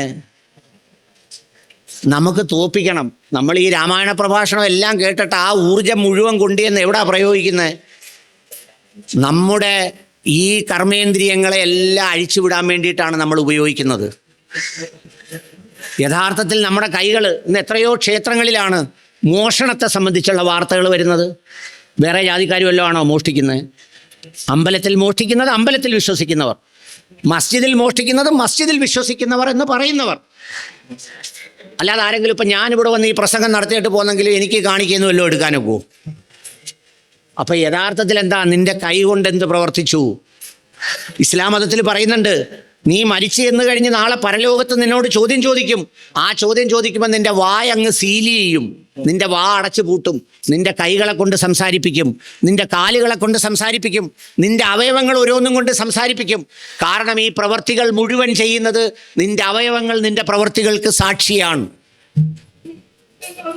നമുക്ക് ഭക്തരായിട്ടൊക്കെ അഭിനയിക്കാം, മറ്റുള്ളവരെ കാണിക്കാം, ഒരുപാട് കുറിയിടാം, മസ്ജിദിൽ പോയി തമിഴ്ന്ന് മണിക്കൂറുകളോളം കിടക്കാം, ഇവിടെ എല്ലാം കിടന്ന് ഉരുളാം, ഓടാം, ചുറ്റാം. പക്ഷേ നമ്മുടെ ഹൃദയത്തിൻ്റെ ശുദ്ധി, നമ്മുടെ ഇന്ദ്രിയങ്ങളുടെ ശുദ്ധി, നമ്മുടെ കണ്ണിൻ്റെ ശുദ്ധി, നമ്മുടെ നാവിൻ്റെ ശുദ്ധി, നമ്മുടെ ചെവിയുടെ ശുദ്ധി, നമ്മുടെ കൈകാലുകളുടെ പ്രവൃത്തി ശുദ്ധി ഇല്ലെങ്കിൽ ഇതുകൊണ്ടൊരു ഫലവും ഇല്ല. അതുകൊണ്ടാണ് ഈ കലിസന്ധാരണോപനിഷത്തിൽ പറഞ്ഞത്, നിങ്ങൾ രാമനെ വിളിച്ച്, രാമനെ പ്രകീർത്തിച്ച്, കൃഷ്ണനെ പ്രകീർത്തിച്ച് നിങ്ങൾ നിങ്ങളുടെ കലകളെ നിയന്ത്രിക്കുക. നിങ്ങളുടെ കലകളെ നിയന്ത്രിക്കണം. നിങ്ങൾക്ക് ആത്യന്തികമായി വിജയിക്കണമെങ്കിൽ നിങ്ങളുടെ വിചാരങ്ങളെ നിയന്ത്രിക്കാൻ നിങ്ങൾക്കാവണം. ഇന്ന് സുഹൃത്തുക്കളാൽ വഞ്ചിക്കപ്പെടുന്നവർ നിങ്ങൾ കണ്ടിട്ടുണ്ടോ? ഞാനധികം വായിച്ചിട്ടില്ല. ഈ കണ്ണ് കാണാത്തവനെ ആളുകൾ അധികം വണ്ടി ഇടിച്ച് മരിച്ചതായി നിങ്ങൾ അധികം വാർത്ത വായിച്ചിട്ടുണ്ടോ? ഞാനധികം വായിച്ചിട്ടില്ല. എന്താ? ഈ കണ്ണ് കാണാത്തവനെ ദൈവം അവനെ കൈപിടിച്ച് ഈ കാഴ്ചയായി അവനെ കൊണ്ടു നടക്കും. കണ്ണ് കാണുന്നവന്, സമ്പത്തുള്ളവന്, നാവിനുമിടുക്കുള്ളവന്, കാതിനുമിടുക്കുള്ളവന് ഇവനൊക്കെ എന്തു ചെയ്യും? അഹങ്കാരം വരും. അഹങ്കാരം രാവണന് വന്നതുപോലെ ആ അഹങ്കാരം വരും. അതുകൊണ്ട് ആ കലകളെ നിയന്ത്രിക്കാനാണ് പറഞ്ഞത്. പിന്നെ 5 പഞ്ചഭൂതങ്ങൾ, ഭൂമി, ജലം, അഗ്നി, വായു, ആകാശം, ഇതിൻ്റെ തിന്മകളിൽ നിന്ന് അതിജീവിക്കാൻ. അപ്പം നമ്മൾ ഈ സംസാരിച്ചുകൊണ്ടിരിക്കുമ്പോൾ തൊട്ടടുത്തുള്ള സ്ഥലത്ത് പത്തനംതിട്ട ജില്ലയിൽ പല പ്രദേശങ്ങളും വെള്ളത്തിനടിയിലാണ്. നിങ്ങൾ കണ്ടതാണ്. വലിയ സമ്പത്തും സൗകര്യങ്ങളും ഒക്കെയുള്ള ആളുകൾ അവസാനം ചരുവത്തിനകത്തിരുന്ന് രക്ഷപ്പെട്ടു പോയി ജീവനും കൊണ്ട് രക്ഷപ്പെടുന്ന വെള്ളപ്പൊക്കം നമ്മൾ കണ്ടതാണ്. അപ്പം അതുകൊണ്ട് ഈ പറയുന്ന ഹരേ രാമ രാമ രാമ ഹരേ ഹരേ, ഹരേ കൃഷ്ണ കൃഷ്ണ കൃഷ്ണ ഹരേ ഹരേ എന്ന് വിളിക്കേണ്ടത് നിങ്ങളുടെ ഹൃദയത്തിൻ്റെ ഉള്ളിൽ നിന്നാണ്, ആത്മാവിൽ നിന്നാണ്. അങ്ങനെ വിളിക്കുന്നതിലൂടെ നിങ്ങൾ എന്തു ചെയ്യണം? ഈ പ്രാർത്ഥനയിലൂടെ നിങ്ങളുടെ മനസ്സിനെ നിങ്ങൾ ശുദ്ധീകരിച്ച് നല്ല മനുഷ്യരായി മാറണം. രാമായണം കേൾക്കാൻ പരബ്രഹ്മക്ഷേത്രത്തിൽ വന്നു, എല്ലാവരുടെയും പ്രസംഗം കേട്ടു, സന്തോഷം തോന്നി. അന്നദാനപ്പുരയിൽ പോയി അന്നദാനത്തിന് ആഹാരം കഴിച്ചു. ഞാനും പോയി കഴിച്ചായിരുന്നു 3-4 ദിവസം മുമ്പ്. അതുകൊണ്ട് ശ്രീരാമനും സീതയും ലക്ഷ്മണനും ഗായത്രി മന്ത്രവും ഒന്നും നമ്മുടെ ഉള്ളിലേക്ക് വരുമെന്നും നമ്മളാരും അതുകൊണ്ട് പരിശുദ്ധരാകുമെന്നും നമ്മളാരും വിചാരിക്കേണ്ടതില്ല. പണ്ടൊരാൾ ചോദിച്ചു, ഒരു കുതിരയെ കുളിപ്പിക്കാൻ ആർക്കാണ് കഴിയുക? നന്നായി കുളിപ്പിക്കാൻ ആരെ കൊണ്ട് പറ്റുമെന്ന് ചോദിച്ചു. അപ്പം ചിലർ പറഞ്ഞു കുതിരക്കാരനെ കൊണ്ട് പറ്റുമെന്ന് പറഞ്ഞു. ചിലർ പറഞ്ഞു ദൈവത്തിനെ കൊണ്ട് പറ്റുമെന്ന് പറഞ്ഞു. ഇതെല്ലാം കേട്ടുകൊണ്ട് നിന്നിട്ട് ആ മഹർഷി മറുപടി പറഞ്ഞത്രേ, കുതിരക്കാരനെ കൊണ്ടും ദൈവത്തിനെ കൊണ്ടും ഒന്നും സാധ്യമല്ല. നല്ല മനോഹരമായി ആ കുതിരയ്ക്ക് കുളിക്കണമെങ്കിൽ ആ കുതിര തന്നെ വിചാരിക്കണം. ഇപ്പം നിങ്ങളാരും നിങ്ങളുടെ സ്വഭാവം മാറ്റുന്നതിന്, നിങ്ങളുടെ ചിന്ത മാറ്റുന്നതിന്, നിങ്ങളുടെ കർമ്മങ്ങൾ മാറ്റുന്നതിന്, നിങ്ങളുടെ പ്രവൃത്തി ശരിയാക്കുന്നതിന് നിങ്ങളെ കൊണ്ട് നിങ്ങൾ താമസിക്കുന്ന വീട്ടിലോ നാട്ടിലോ ചുറ്റുപാടുകളിലോ യാതൊരു പ്രശ്നവും ഉണ്ടാകാതിരിക്കാൻ ഒറ്റ ആൾ തീരുമാനിച്ചാൽ മതി. അത് നിങ്ങളാണ്. അത് നിങ്ങളാണ്. ആ നിങ്ങളെ പഠിപ്പിക്കുന്നതിന്, നമ്മുടെ ഉള്ളിലേക്ക് ആ സന്ദേശം തരുന്നതിന് വേണ്ടിയാണ് രാമായണം യഥാർത്ഥത്തിൽ എഴുതിയിട്ടുള്ളത്. അതിനാണ് ആ രാമായണത്തിനെ ഗായത്രി മന്ത്രത്തിൽ പൊതിഞ്ഞത്. അതിനാണ് ആ രാമായണത്തിലെ രാമനെയും അതുപോലെ തന്നെ മഹാഭാരതത്തിലെ കൃഷ്ണനെയും ഒക്കെ, കൃഷ്ണഭഗവാനെയും ഒക്കെ കലിസന്ധാരണോപനിഷത്തിൽ ചേർത്ത് വെച്ച് കലികാലത്ത് കലകളിൽ നിന്ന് മോചനം നേടുന്നതിന്, മനുഷ്യൻ്റെ കറുപ്പിൽ നിന്ന് മോചനം നേടുന്നതിന്, മനുഷ്യൻ്റെ ചിന്തകളാകുന്ന കറുപ്പിൽ നിന്ന് മോചനം നേടുന്നതിന് നമുക്ക് ഒരു എന്താ പറയുന്നത്, ഒരു പുതിയ കാലഘട്ടത്തിൻ്റെ ഒരു ചേർന്ന് നിൽക്കുന്ന പ്രാർത്ഥനകളിലേക്ക് സഞ്ചരിക്കണമെന്ന് പറയുന്നത്. ആ മനസ്സോടുകൂടി രാമായണത്തെ സമീപിച്ചാൽ, ആ ചിന്തയോടുകൂടി രാമായണത്തെ സമീപിച്ചാൽ, ആ ചിന്തയോടുകൂടി സമീപിക്കാൻ തയ്യാറാണോ? കുറച്ചെങ്കിലും ഒരു 10%. മൊത്തമൊന്നും അങ്ങനെ ഞാൻ നന്നായി നീ ആരും സൂഹിക്കണ്ട എന്ന് വിചാരിച്ചാലും കുഴപ്പമില്ല. കുറച്ചൊക്കെ ഒന്ന് നന്നായി കൂടെ. നമ്മൾ ചില ആളുകളെടുത്ത് ചോദിക്കത്തില്ലേ, ഇനി വായി പല്ല് വന്നു ഇനിയെങ്കിലും കുറച്ചൊന്ന് നന്നായി കൂടെ. മനുഷ്യരെപ്പോഴാണ് ഏറ്റവും പാവമാവുന്നത്? എപ്പോഴാണ്? നമുക്കെല്ലാം താമസിക്കാൻ പേടി ശ്മശാനത്തിൻ്റെ അടുത്താണ്. ഖബർസ്ഥാൻ്റെ അടുത്ത് താമസിക്കാൻ എല്ലാവർക്കും പേടിയാണ്. ഞാൻ എല്ലാവരോടും പറയും, അവിടെ താമസിക്കുന്ന പോലെ സുഖമുള്ള ഒരു കാര്യം വേറൊന്നുമില്ല. കാരണം നമ്മളെ ഒരു ഉപദ്രവവും ചെയ്യാത്ത പാവങ്ങളാണ് ആ കിടക്കുന്നത് മൊത്തം. മരിച്ചാൽ മനുഷ്യനെ പോലെ പാവമുള്ള വേറെ ആരെങ്കിലും ഉണ്ടോ? ജീവിച്ചിരുന്നപ്പോൾ ഈ താക്കോലൊക്കെ നാഭീന്ന് വിടാത്ത എത്രയോ അമ്മുമ്മമാരും അമ്മായിയമ്മമാരുമായി താക്കോൽ ഇതാ അവിടെ കിടക്കുന്നു. അമ്മായിയമ്മ അല്ല ശാന്തമായിട്ട് കിടക്കുന്നു. മക്കളും കൊച്ചുമക്കളും കൂടെ അവസാനം ഈ താക്കോല് നോക്കി കരയും. അയ്യോ, എൻ്റെ അമ്മയുടെ നാഭിയിലിരുന്ന താക്കോലാന്നേ, എത്ര കൊല്ലമായിട്ട് ആർക്കും കൊടുക്കാതെ കൊണ്ടു കിടന്നതാന്നേ, പട്ടി കടിച്ചപ്പോൾ പോലും താക്കോല് തപ്പിയേ, ഇപ്പം ആ താക്കോൽ അവിടെ കിടക്കുന്ന കണ്ടോ എന്നും പറഞ്ഞിട്ട്. ചില വീടുകളിൽ ഈ മരണത്തിന് പോകുമ്പോൾ അവർ കാര്യം പറഞ്ഞ് കരയും. അപ്പം ഞാനൊരല്പം ഒന്ന് ശ്രദ്ധിക്കും, എന്തുവാ ഈ കാര്യം പറയുന്നത്, വല്ല ഗുണമുള്ള കാര്യമാണെന്ന് തോന്നുന്നു. അപ്പോഴാണ് ചിലപ്പോൾ ഈ താക്കോലൊക്കെ വരുന്നത്. അപ്പോൾ കുറച്ചൊക്കെ നമ്മുടെ ജീവിതത്തിന് ഈ ഓരോ രാമായണ മാസം കഴിയുമ്പോഴും കുറേയൊക്കെ മാറ്റങ്ങൾ ഉണ്ടാകാൻ നമ്മൾ പഠിക്കണം. രാമായണത്തിലൂടെ നമ്മളെ പഠിപ്പിക്കുന്ന ഒരു പ്രധാനപ്പെട്ട സംഗതിയാണ് രാമൻ്റെ സമത്വവും തുല്യതയും. രാമൻ്റെ ഭാവങ്ങൾ ചേർത്ത് വെച്ച ഏറ്റവും പ്രധാനപ്പെട്ട ഒരു സംഗതി. രാമായണ കഥയിലൂടെ സഞ്ചരിക്കുമ്പോൾ ഞാനിങ്ങനെ പല പുസ്തകങ്ങൾ വായിച്ചു പോയപ്പോൾ എൻ്റെ മനസ്സിലൂടെ കടന്നുപോയ ഇന്നത്തെ കാലത്തിന് അനിവാര്യമായ ചില ചിന്തകളാണ് ഞാൻ അതിൽ പങ്കുവെക്കാൻ ആഗ്രഹിക്കുന്നത്. ഒന്ന്, ഈ രാമനും ഗുഹൻ എന്ന് പറയുന്ന നിഷാദരാജനുമായി ബന്ധപ്പെട്ട രാമായണത്തിലൊരു ഭാഗമുണ്ട്. ഈ ഗുഹനെ എല്ലാവർക്കും അറിയാം. അദ്ദേഹം ഒരു കാട്ടാളനാണ് ഗുഹൻ. രാമൻ കാട്ടിലേക്ക് ചെല്ലുമ്പോൾ ആദ്യം രാമനെ സ്വീകരിക്കുന്നതിൽ ഒരാളാണ് ഗുഹൻ. രാമനെ കടത്തിവിടുന്നത്, ഗംഗാനദി കടത്തിവിടുന്നത് ഗുഹനാണ്. രാമൻ ഏറ്റവും ഇഷ്ടത്തോടെയും സ്നേഹത്തോടെയും ഈ ഗുഹനെ കെട്ടിപ്പിടിച്ചിട്ട് എൻ്റെ 5ാമത്തെ സഹോദരനാണ് എന്ന് പറയുന്നുണ്ട്. രാമൻ കലാപത്തിൻ്റെയോ കാലുഷ്യത്തിൻ്റെയോ വൈരാഗ്യത്തിൻ്റെയോ കൊലപാതകത്തിൻ്റെയോ രാമനെ ഞാൻ ഈ രാമായണത്തിൽ എങ്ങും കണ്ടില്ല. ഞാൻ കണ്ട രാമൻ നീതിയുടെയും തുല്യതയുടെയും സമത്വത്തിൻ്റെയും രാമനാണ്. അങ്ങനൊരു രാമനായതുകൊണ്ടാണ് ഈ ഗുഹനെ ആലിംഗനം ചെയ്ത് കെട്ടിപ്പിടിച്ച് ചേർത്ത് പിടിച്ച് ആലിംഗനം ചെയ്തിട്ട് എൻ്റെ 5ാമത്തെ സഹോദരനാണെന്ന പ്രകാരത്തിൽ ഏറ്റവും സ്നേഹത്തോടെ രാമൻ ചേർത്ത് വെക്കുന്നത്. ഈ രാമനെ നമ്മൾ യഥാർത്ഥത്തിൽ രാമായണത്തിലൂടെ അന്വേഷിച്ച് നമ്മുടെ സമൂഹത്തിൽ ഈ രാമൻ്റെ സന്ദേശം നമ്മൾ പ്രചരിപ്പിക്കേണ്ടതുണ്ട്. ഈ രാമന് വേറെ ഏതെങ്കിലും ജാതിയോടോ മതത്തിനോടോ വേറെ മനുഷ്യരോടോ ഒന്നും രാമൻ ഒരു കോപവും ഒരു കാലുഷ്യവും ഒന്നും പ്രകടിപ്പിച്ചിട്ടില്ല. അതുപോലെ തന്നെയാണ് വിഭീഷണൻ എന്ന് പറയുന്ന രാവണൻ്റെ സഹോദരനോട് നമ്മളൊക്കെ യഥാർത്ഥത്തിൽ എങ്ങനെയാ, ഒരു വീടും കുടുംബവുമായിട്ട് പിണങ്ങിയാൽ, ഒരു വീടും കുടുംബവുമായി തെറ്റിയാൽ പിന്നെ അതിലെ ബന്ധങ്ങൾ മുഴുവൻ മുറിച്ച് കളയും. എല്ലാ മനുഷ്യരെക്കുറിച്ച് ഞാൻ തന്നെ ആലോചിക്കും. എന്നെക്കുറിച്ച് ഒരാളൊരു ഫേസ്ബുക്കിൽ ഒരു പോസ്റ്റ് ഇട്ടു, ഇവനെ ആരാടാ ഓച്ചറ അമ്പലത്തിൽ കയറ്റിയത്? അപ്പം അതിൻ്റെ താഴേക്ക് വന്ന് എഴുതുന്നവർക്ക് ആർക്കും എന്നെ അറിയില്ല, പക്ഷേ അങ്ങ് എഴുതി പറ്റിക്കുകയാണ്. യവൻ അങ്ങനാണ്, യവൻ ഇങ്ങനാണ്, യവൻ അതാണ് ഇതാണ്. എന്തെങ്കിലും തരത്തിൽ മനസാക്ഷിയുള്ളവനാണെങ്കിൽ അന്ന് രാത്രി തൂങ്ങി മരിക്കും. ഞാനൊക്കെ പിന്നെ പലതവണ മരിച്ചതുകൊണ്ട് ഇനി നേരായിട്ട് ഒറ്റ തവണയെ മരിക്കത്തോളം എന്നുള്ളത് കൊണ്ട് അത് മൈൻഡ് ചെയ്യാറില്ല. വിഭീഷണൻ ചിരഞ്ജീവിയാണ്, നിങ്ങൾക്കറിയായിരിക്കും. 7 ചിരഞ്ജീവികളെയാണ് ഇത് പരിചയപ്പെടുത്തുന്നത്. അതിലൊരു ചിരഞ്ജീവിയാണ് ഈ പറയുന്ന വിഭീഷണൻ. മറ്റൊരാൾ അശ്വത്ഥാമാവാണ്, മറ്റൊരു ചിരഞ്ജീവി വേദവ്യാസനാണ്, മറ്റൊരു ചിരഞ്ജീവി പരശുരാമനാണ്, മറ്റൊരു ചിരഞ്ജീവി കൃപാചാര്യരാണ്. ഇനി വേറൊരു ചിരഞ്ജീവി ഉണ്ട്. ആ ചിരഞ്ജീവി ആരാണെന്ന് പറയുന്നവർക്ക് എൻ്റെ കണക്കായി 100 രൂപ.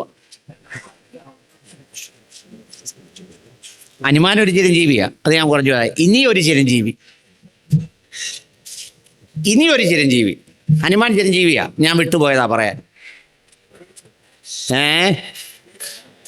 ആരാ? ഭീഷ്മറോ? അല്ല.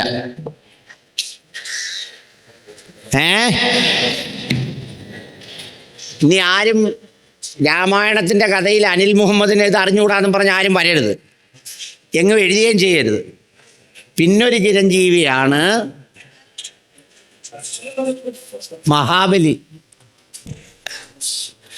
ഈ കർക്കിടക മാസമൊക്കെ നമ്മൾ സഹിക്കുമ്പോഴും വരാൻ പോകുന്നൊരു പൊന്നിൻചിങ്ങ മാസവും അതിൻ്റെ സന്തോഷവും ഒക്കെ നമ്മളിങ്ങനെ ആഹ്ലാദപൂർവ്വം ആഘോഷിക്കാനിരിക്കുമ്പോഴാണ് ഈ മഹാബലി ഒരു ചിരഞ്ജീവിയാണെന്ന് വലിയ പിടുത്തമില്ലാത്തത്.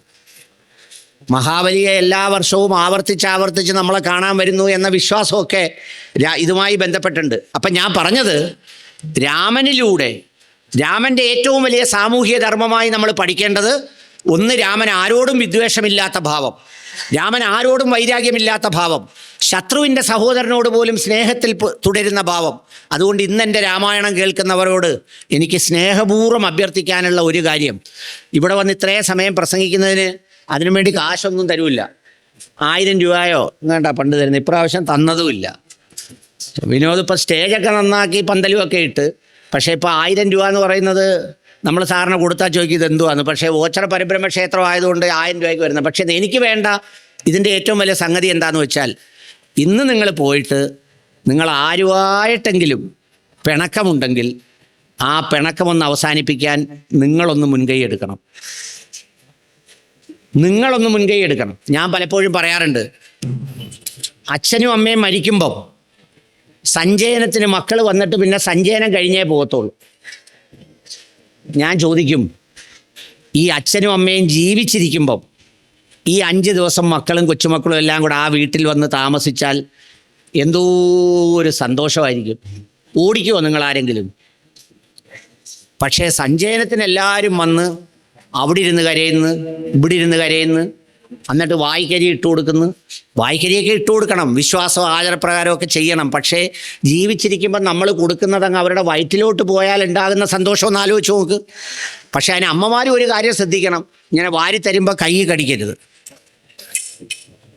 ഈ മക്കളെയൊക്കെ ഇങ്ങനെ പല തട്ടിലാക്കുന്നതിൽ ചില അമ്മമാർക്കും അച്ഛന്മാർക്കും ഒക്കെ ചില പങ്കുണ്ട്. അതില്ലെന്നൊന്നും പറയാനൊക്കത്തില്ല. മൂത്തവൻ വരുമ്പോൾ ഇളയവൻ്റെ 2 കുറ്റം പറഞ്ഞു കൊടുക്കും, ഇളയവൻ വരുമ്പോൾ മൂത്തവൻ്റെ 2 കുറ്റം പറഞ്ഞു കൊടുക്കും. ഇങ്ങനെയൊക്കെ പറയും. പണ്ടൊരു അപ്പാപ്പൻ്റെ കഥയുണ്ട്. ഒരച്ഛനോട് ചോദിച്ചു, വയസ്സെന്ന അച്ഛനോട് ചോദിച്ചു, എത്ര മക്കളുണ്ട്? അത് 3 ആമക്കളുണ്ട്. മൂത്തവൻ ബുദ്ധിമാൻ, ഭയങ്കര ബുദ്ധിമാനായിരുന്നു. അവൻ പഠിക്കുന്നതിൽ വലിയ കേമനായിരുന്നു. അവൻ വലിയൊരു പഠിത്തം കഴിഞ്ഞ് അങ്ങ് അമേരിക്കയിൽ പോയി. അവൻ അവിടെ ചെന്നൊരു മദാമയെ കല്യാണം കഴിച്ചു. എന്നിട്ട് എല്ലാ 5 കൊല്ലം കൂടുമ്പോഴും അവൻ വരുമ്പോൾ എനിക്ക് ഭയങ്കര സാധനങ്ങളൊക്കെ കൊണ്ടുതരും. രണ്ടാമത്തെ മോൻ ബാംഗ്ലൂരിലാണ്. അവൻ ഏതാണ്ടൊക്കെ പഠിച്ചിട്ട് ബാംഗ്ലൂരിൽ പോയി. അവിടെ ഒരു IT കമ്പനിയിലെ പെണ്ണിനെ കിട്ടി, ഹൈദരാബാദ് കാര്യമാണ്. അവരെല്ലാ വർഷവും ഓണത്തിന് വരും. മൂന്നാമത്തെ മോനോ അവനൊരു മണ്ടനായിരുന്നു. അതുകൊണ്ട് ഒരു വാലും ചേലും ഇല്ലാത്ത ഒരു പെണ്ണിനെ തോയിൽ അയലത്ത് കിടക്കുന്നവളെ കെട്ടിച്ചു കൊടുത്തു. അപ്പം അപ്പാപ്പൻ ആരുടെ കൂടെ നിൽക്കുക?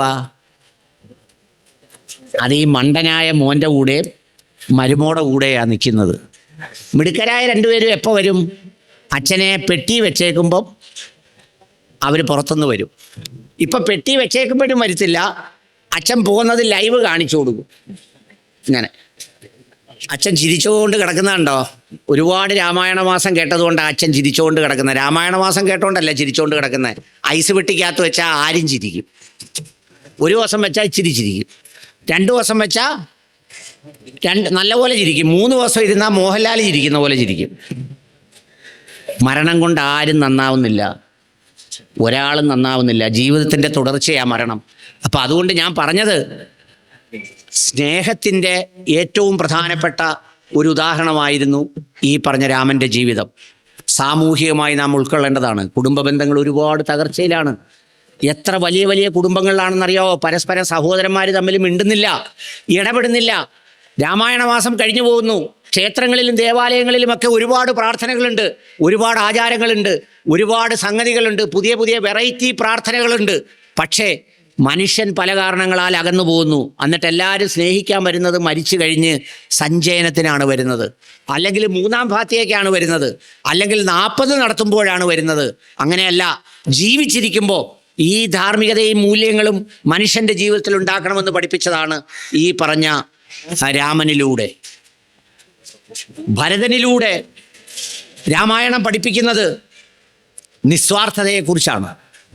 അതായത് സ്വാർത്ഥതയില്ലായ്മ, യാതൊരു തരത്തിലും അധികാരമോ അല്ലെങ്കിൽ മറ്റുള്ള സംഗതികളോ ഒന്നും കൂടാതെ നേർക്ക് നേരെ തൻ്റെ സഹോദരൻ അവകാശപ്പെട്ട രാജ്യം, അത് ആ സഹോദരൻ്റെ ചെരുപ്പുകൾ വെച്ച് അതിലൊരിക്കലും ഭ്രമിക്കുന്നില്ല, അതിലൊരിക്കലും ആവേശം കൊള്ളുന്നില്ല. അത് മനുഷ്യനോട് പറയുന്നത് ഭരതനിലൂടെയാണ്. ലക്ഷ്മണൻ സഹോദര സ്നേഹത്തിൻ്റെ ഏറ്റവും പ്രധാനപ്പെട്ട അടയാളമാണ്. ഞാൻ പ്രിയപ്പെട്ട എൻ്റെ ഈ പ്രസംഗം കേൾക്കുന്ന പ്രിയപ്പെട്ടവരായ ഭക്തജനങ്ങളോട് പറയുന്നു, നിങ്ങളൊക്കെ നിങ്ങളുടെ വീടുകളിൽ വർഷത്തിലൊരിക്കൽ സഹോദരങ്ങളെ എല്ലാം കൂടി കൂട്ടിച്ചേർത്ത് ഒരു ദിവസം ഒരുമിച്ച് ഭക്ഷണം കഴിച്ച് സന്തോഷത്തോടെ ഇരുന്ന് വർത്തമാനം പറയണം. നമ്മൾ രാമായണം കേട്ട് ലക്ഷ്മണൻ്റെ സ്നേഹത്തെക്കുറിച്ച് പറഞ്ഞ്, ലക്ഷ്മണൻ രാമന് വേണ്ടി അനുഭവിക്കുന്ന ത്യാഗങ്ങളെക്കുറിച്ച് പറഞ്ഞ്, അല്ലെങ്കിൽ ആ സ്നേഹത്തെക്കുറിച്ച് പറഞ്ഞിട്ട് നമ്മുടെ കുടുംബ ബന്ധങ്ങൾ മുറിച്ചില്ലാതാക്കുന്നത് കൊണ്ട് എന്താ കാര്യം? ഞാൻ ഈ രാമായണ പ്രഭാഷണത്തിന് വേണ്ടി പോലീസിലെ ഒരു ഉന്നത ഉദ്യോഗസ്ഥനോട് വിളിച്ചിട്ട് കഴിഞ്ഞ രാമായണ പ്രഭാഷണം മുതൽ ഈ രാമായണ പ്രഭാഷണം വരെ സഹോദരനാൽ കൊല്ലപ്പെട്ട സഹോദരന്മാരുടെ എണ്ണം എടുത്തപ്പോൾ 31 പേരാണ് കേരളത്തിൽ സഹോദരൻ സ്വന്തം കൈകൾ കൊണ്ട്, സ്വന്തം രക്തം കൊണ്ട് ഒരാൾ മറ്റൊരാളിനെ കൊല്ലുന്നത്. അതിലൊന്നും മദ്യത്തിൻ്റെ ലഹരി, അത് വളരെ കുറവാണ്. ബാക്കി മുഴുവൻ സമ്പത്തിൻ്റെ ലഹരിയാണ്. സമ്പത്തിൻ്റെ ലഹരിയാണ്. അതിൽ ചില രക്ഷകർത്താക്കൾക്കും പങ്കുണ്ട്. ആരോഗ്യത്തോടെ ഇരിക്കുമ്പോൾ ഇത് മക്കൾക്ക് വീതിച്ചു കൊടുത്ത് ഇന്നതിന്നാൾക്കെന്ന് പറഞ്ഞ് വീതിച്ചു കൊടുക്കണം. ഒരു 5 സെൻറ്റ് കൈ വെച്ചേക്കണം ഒരു പിടിക്ക്. മൊത്തം കൂടി എഴുതി കൊടുത്ത് കളയരുത്. എഴുതി കൊടുത്താൽ 2-3 ദിവസം കഴിയുമ്പോൾ മോൻ വിളിക്കും, എന്നല്ല മറ്റേത് എടുക്കാൻ വരുന്നതെന്ന്. നമ്മൾ വിചാരിക്കും അവിടെ നിന്നാണ്ട് വേസ്റ്റ് ഏതാണ്ട് എടുക്കാൻ വരുന്ന കാര്യമാണെന്ന് വിചാരിച്ച് തിരക്കുമ്പോഴാണ് പറയുന്നത്, അല്ല അച്ഛനെ കൊണ്ടുപോകാൻ എന്നാ വരുന്നതെന്ന് ചോദിക്കുന്നത്. ഒരു ചെറിയ പിടി വിടരുത്, പക്ഷേ മക്കൾക്ക് അവരുടെ സമ്പത്തും ബാക്കിയുള്ള കാര്യങ്ങളും വീതിച്ചു കൊടുക്കണം. അതുപോലെ അച്ഛനെയും അമ്മയും കൊന്ന കണക്കെടുത്തപ്പോൾ 14 പേരുണ്ട് കഴിഞ്ഞ ഒരു വർഷത്തിനിടയിൽ ഈ പറയുന്ന മക്കൾ അച്ഛനെ കൊന്നത്, അമ്മയെ കൊന്നത്. അതിൽ കുറച്ച് ലഹരിയുണ്ട്, മയക്കുമരുന്നും മറ്റുള്ള സംഗതികളുമുണ്ട്. അതിൽ പകുതിയോളം കേസുകൾ സമ്പത്തിൻ്റെ കേസാണ്. അപ്പം അതുകൊണ്ട് ഈ പറയുന്ന രാമായണത്തെ സമീപിക്കുമ്പോൾ, ലക്ഷ്മണനെ പഠിക്കുമ്പോൾ, രാമനെ പഠിക്കുമ്പോൾ, ഭരതനെ പഠിക്കുമ്പോൾ, സീതയെ പഠിക്കുമ്പോഴൊക്കെ ഈ പറയുന്ന കുടുംബ ബന്ധത്തിൻ്റെയും സ്നേഹബന്ധത്തിൻ്റെയും ഏറ്റവും മനോഹരമായ കാര്യങ്ങളാണ് നമ്മൾ ഈ രാമായണത്തിൽ നിന്ന് ഉൾക്കൊള്ളേണ്ടത്. രാമായണത്തിൻ്റെ ഏറ്റവും പ്രധാനപ്പെട്ട സന്ദേശം അഹിംസയും ധർമ്മവുമാണ്. ധർമ്മമാണ് ജയിക്കേണ്ടതെന്ന സന്ദേശമാണ്. രാമൻ്റെ രാജ്യധർമ്മത്തിൽ പറയുന്നത് ആ രാജ്യം ഭരിക്കുന്ന ആൾ രാജ്യത്തിൻ്റെ ഉടമസ്ഥനല്ല, അതിൻ്റെ ഉടമസ്ഥൻ അവിടുത്തെ ജനങ്ങളാണ്, അവിടുത്തെ പ്രജകളാണ്. ആ പ്രജകളുടെ സേവകൻ മാത്രമാണ് താനെന്ന ഉത്തമ ബോധ്യത്തോടെ രാജ്യം ഭരിക്കാൻ, അതുപോലെ സമൂഹത്തെ സേവിക്കാൻ, കുടുംബത്തെ നയിക്കാൻ, കുടുംബ ബന്ധങ്ങളെ സൂക്ഷിക്കാൻ ഒക്കെ ഒരു പ്രധാനപ്പെട്ട മാർഗദർശകമായി മാറിയത് ഈ പറഞ്ഞ രാമായണത്തിൻ്റെ പ്രധാനപ്പെട്ട സന്ദേശമാണ്. അതുപോലെ തന്നെ അകാരണമായ പക, വൈരാഗ്യം ആരോടും വെച്ച് പുലർത്തേണ്ട ഒരു കാര്യമില്ല. എന്ത് കാര്യത്തിനാണ്? ചിലരൊക്കെ വലിയ ഗമയെ പറയും, മരിച്ചു കഴിഞ്ഞാൽ എൻ്റെ ശവം കാണിക്കരുത്. അല്ല, ഇങ്ങനെ പറയുന്നതുകൊണ്ട് വല്ല കാര്യമുണ്ടോ? ശവം കാണിച്ചാൽ നിങ്ങൾ ചാടി എഴുന്നേറ്റ് കാണിക്കുന്നവനോ വല്ലതും ചെയ്യുമോ മരിച്ചു കിടക്കുമ്പോൾ? എന്ത് കുന്തമായി പറയുന്നത്? ഇനി അത് മാത്രമല്ല, നിങ്ങളെ അങ്ങനെ കാണിപ്പിച്ച് ഒത്തിരി നേരം വെച്ചേക്കണമെന്ന് പോലും ഇനിയുള്ള കാലത്ത് ആഗ്രഹം കാണത്തില്ല. മരിച്ചാൽ ഉടനെ വരുന്നവർ മൊത്തം ചോദിക്കുന്നത് എപ്പോൾ എടുക്കും? അപ്പം നമ്മൾ പറയും നാളെ രാവിലെ 10 മണിക്ക്. അപ്പം പുള്ളിയുടെ മുഖം അങ്ങ് മാറും. എന്താ പറയുക അതിൻ്റെ അർത്ഥം? ഇത്രയും നേരം ഈ ചരക്കിനെ ഇവിടെ വെച്ചേക്കണമെന്നുള്ളതാണ്. എന്ന് പറഞ്ഞാൽ എളുപ്പം ഈ പണി കഴിഞ്ഞ് എല്ലാവർക്കും അങ്ങ് പോയാൽ മതി. അതിനുവേണ്ടി നേരം ഒന്നും ഇപ്പോൾ വെച്ചേക്കണ്ട. അപ്പം അതുകൊണ്ട് അകാരണമായി ഈ രാമൻ തൻ്റെ പട്ടാഭിഷേകം മുടക്കിയ തൻ്റെ അമ്മയെ ആ 14 വർഷത്തെ വനവാസം കഴിഞ്ഞ് തിരിച്ചു വരുമ്പോഴും ഏറ്റവും സ്നേഹത്തോടെ ഓടിച്ചെല്ലുന്നത് കൈകേയിയുടെ അടുത്തേക്കാണ്, കൗസല്യയുടെ അടുത്തേക്കല്ല. നമ്മുടെയൊക്കെ മനസ്സിലെ വൈരാഗ്യവും പകയും കൊണ്ടു കടന്നാലുള്ള കാര്യം എന്താ? സയൻസിലൊരു തിയറി ഉണ്ട്. സയൻസിലൊരു തിയറി എന്താണെന്നറിയോ?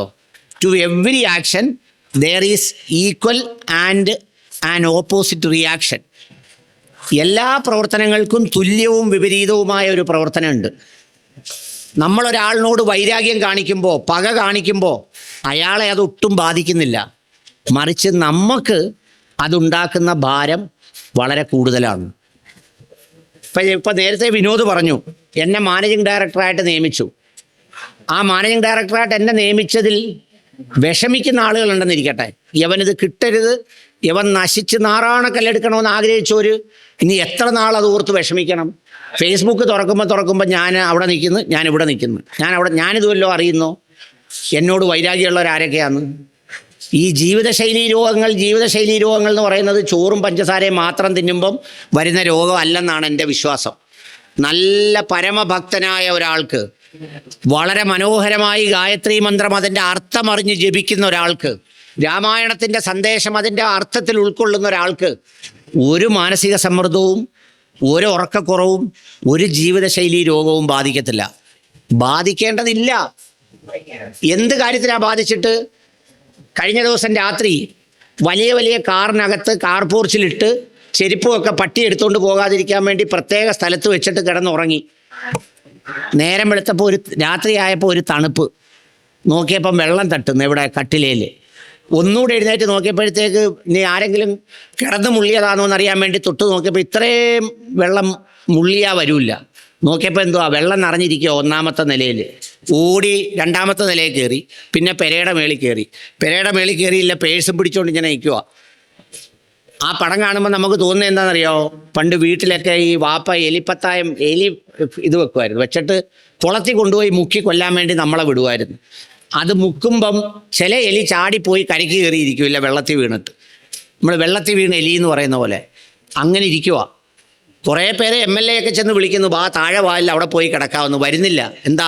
ഇതിനകത്ത് അലിമാരിയിലൊക്കെ ചില സാധനം ഇരിപ്പുണ്ട്. അപ്പോൾ അവരെപ്പോഴും അവിടെ നിൽക്കുമോ? ഇല്ല. കുറച്ചുകൂടെ വെള്ളം പൊങ്ങുമ്പം അവർ ഓടി ചരുവത്തിനകത്ത് കാണാം കയറി അങ്ങ് വരും. രാവിലെ ചെരുപ്പ് പട്ടിയെടുക്കാതിരിക്കാൻ വേണ്ടി അടുക്കി വെച്ചേച്ച് കിടന്നതാ. നോക്കിയപ്പോൾ കാറ് വെള്ളത്തിൽ കൂടെ ഒഴുകിക്കൊണ്ട് പോകുന്നു. ഇത് വേറെ ആരെയും കളിയാക്കാൻ പറഞ്ഞതല്ല, നമ്മുടെയൊക്കെ സ്ഥിതിയായി ഈ പറഞ്ഞത്. അപ്പം നമ്മളതുകൊണ്ട് വല്ലാണ്ട് വിഷമിച്ച്, വല്ലാണ്ട് ദുഃഖിച്ച്, വല്ലാണ്ട് പ്രയാസപ്പെട്ട് എന്ത് കാര്യമാണ്? അപ്പം അതുകൊണ്ട് രാമായണം പറയുന്നത് അകാരണമായ ശത്രുതയോ വിരോധമോ ആരോടും ആവശ്യമില്ല. തിന്മയോട് നിങ്ങൾക്ക് എതിർക്കാം, തിന്മയോട് നിങ്ങൾക്ക് പോരാടാം. അതിൽ നിങ്ങൾ വേറൊന്നും വിചാരിക്കണ്ട. ഒരു തിന്മ കണ്ടു, ആ തിന്മയ്ക്കെതിരെ ശബ്ദമുയർത്താം, അത് ശരിയല്ലെന്ന് പറയാം. അല്ലാതെ വെറുതെ കുടുംബത്തിനകത്തും അയൽ വീട്ടിലും അത്തരം കാര്യങ്ങൾ കൊണ്ട് യാതൊരു കാര്യവുമില്ല എന്ന സന്ദേശമാണ് രാമായണം പറയുന്നത്. രാമായണം നമ്മളെ പഠിപ്പിക്കുന്നത് സഹോദര സ്നേഹമാണ്, സഹോദരന്മാരോടുള്ള സ്നേഹം. പലപ്പോഴും നമ്മുടെ മുന്നിലൊക്കെ ഒരുപാട് മനുഷ്യർ വരും സഹായത്തിന്. എന്നിട്ട് അവർ ആ സഹായത്തിന് വന്നിട്ട് അടുത്ത പറയുന്നത് എന്താണെന്നറിയാവോ? സാറേ, ഇത് ആരും അറിയാതെ വാങ്ങിച്ചു തന്നാൽ ഉപകാരമായിരുന്നു. എന്താ കാര്യം? അത് എൻ്റെ സഹോദരനാണ് ഇന്നയാൾ, എൻ്റെ സഹോദരനാണ് ഇന്നയാൾ.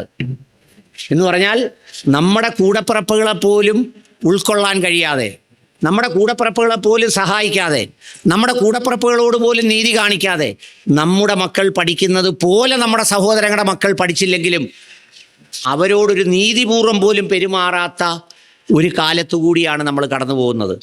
നിങ്ങൾ ഒരു കാര്യം മനസ്സിലാക്കണം, നമ്മൾ ഈ പറയുന്ന സ്വർഗമൊന്നും എങ്ങും പോയിട്ടില്ല. സ്വർഗമൊക്കെ നമ്മുടെ മനസ്സിലുണ്ടെങ്കിൽ നമ്മുടെ വീട്ടിലുണ്ട്, നമ്മുടെ വീട്ടിലുണ്ടെങ്കിൽ നമ്മുടെ അയൽവീടുകളിലുണ്ട്. നിങ്ങളൊന്ന് ആലോചിച്ച് നോക്കൂ, തൊട്ടപ്പുറത്തെ വീട്ടുകാരൻ്റെ അങ്ങോട്ടൊരു മരം വളർന്നു നിൽക്കുന്നു, അതൊന്ന് മുറിച്ച് താടാന്ന് അവൻ പറഞ്ഞാൽ അവനത് ബുദ്ധിമുട്ടുണ്ടാകുമെങ്കിൽ അതങ്ങ് മുറിച്ചു കൊടുത്ത് ഒരു സന്തോഷം ഉണ്ടാക്കുന്നതിന് പകരം അത് കൊടുക്കാതെ അതിനകത്ത് വാശി പിടിക്കും. വാശി പിടിച്ച് എവിടം വരെ വേണമെങ്കിലും വാശി കാണിക്കും. ആ സമയത്ത് അവൻ ആ ചരിഞ്ഞു കിടക്കുന്ന മരത്തിൽ ഒരു ഊഞ്ഞാലിട്ട് അവനും ഭാര്യയും കൂടെ ആടുന്ന കണ്ടാൽ നമ്മൾ പിറ്റേന്ന് രാവിലെ അത് മുറിച്ച് കളയും. എന്താ കാര്യം? അവൻ അങ്ങനെ സന്തോഷിക്കണ്ട, അവൻ അങ്ങനെ സന്തോഷിക്കണ്ട. കാരണം മനുഷ്യൻ്റെ സന്തോഷം മനുഷ്യന് കാണാൻ വയ്യ. യഥാർത്ഥത്തിൽ ഈ സഹോദര സ്നേഹം എന്ന് പറയുന്നത് ദൈവം തിരഞ്ഞെടുത്തതാ. ഭാര്യയും ഭർത്താവും തമ്മിലുള്ള ബന്ധം അത് നമ്മളൊരു കരാറാ, ഉടമ്പടിയാ. ഇപ്പം സാധാരണ പലരും കല്യാണം കഴിച്ചു കഴിഞ്ഞാൽ പിന്നെ ഭാര്യ പറഞ്ഞു പെങ്ങന്മാരുമായിട്ടുള്ള ബന്ധം കുറച്ച് മതി, ആങ്ങളയായിട്ടുള്ള ബന്ധം കുറച്ച് മതി.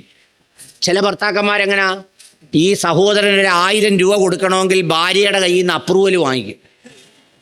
1000 രൂപ കൊടുത്തോട്ടേടി 2-3 ദിവസം, അമ്മയ്ക്കൊരു 500 രൂപ കൊടുക്കട്ടെ, എന്നിട്ട് എല്ലാവരും കാണയില്ല 500 രൂപ പൊക്കി പിടിച്ചുകൊണ്ട് കൊടി പിടിക്കുന്ന പോലെ അമ്മയ്ക്ക് കൊടുക്കാൻ പോയി. അവനെയൊക്കെ കണ്ടാൽ കല്ല് പറക്കി എറിയണം. ഇതൊക്കെ ഞാൻ ഇങ്ങനെ പറയുന്നതുകൊണ്ടാണ് എനിക്ക് ഒരുപാട് ശത്രുക്കളുള്ളത്. കാരണം ഈ ഇരിക്കുന്നവർ പലരും വിചാരിക്കുക ഇത് എന്നെക്കുറിച്ചാണ് പറയുന്നത്, അവൻ എങ്ങനെയോ അറിഞ്ഞിട്ടുണ്ട്, എൻ്റെ ശത്രു ഇതവനോട് പറഞ്ഞിട്ടുണ്ടെന്ന്. ഞാനൊന്നും അറിഞ്ഞിട്ടല്ല പറയുന്നത്, ഇങ്ങനെ പറഞ്ഞാൽ മതി. പണ്ട് ഈ ഓച്ചറ അമ്പലത്തിൽ വളയവേറുണ്ടല്ലോ, വളയവേർ ഇപ്പോഴും ഉണ്ടെന്ന് തോന്നുന്നു വൃശ്ചികത്തിൽ. നമ്മളില്ല സോപ്പിനകത്തോട്ട്, ഞാൻ പള്ളിക്കുടുത്തി പഠിക്കും, കോളേജിലൊക്കെ പഠിക്കുമ്പോൾ വന്ന് എറിയുമായിരുന്നു. ആ എറിയുന്ന സമയത്ത് നമ്മളങ്ങ് എറിഞ്ഞാൽ മതി, ചിലപ്പോൾ എവിടെങ്കിലും വീഴും എന്ന് പറയുന്നത് പോലെ സഹോദരങ്ങൾക്ക് കൊടുക്കുമ്പോൾ എന്തിനാ ഭാര്യ അറിയുന്നത്? അങ്ങനെ ഭാര്യ അറിയണമെന്ന് നിർബന്ധമുണ്ടോ? എല്ലാം ഭാര്യ അറിഞ്ഞാണോ നമ്മൾ ചെയ്യുന്നത്? അങ്ങനെ നിർബന്ധമൊന്നുമില്ല.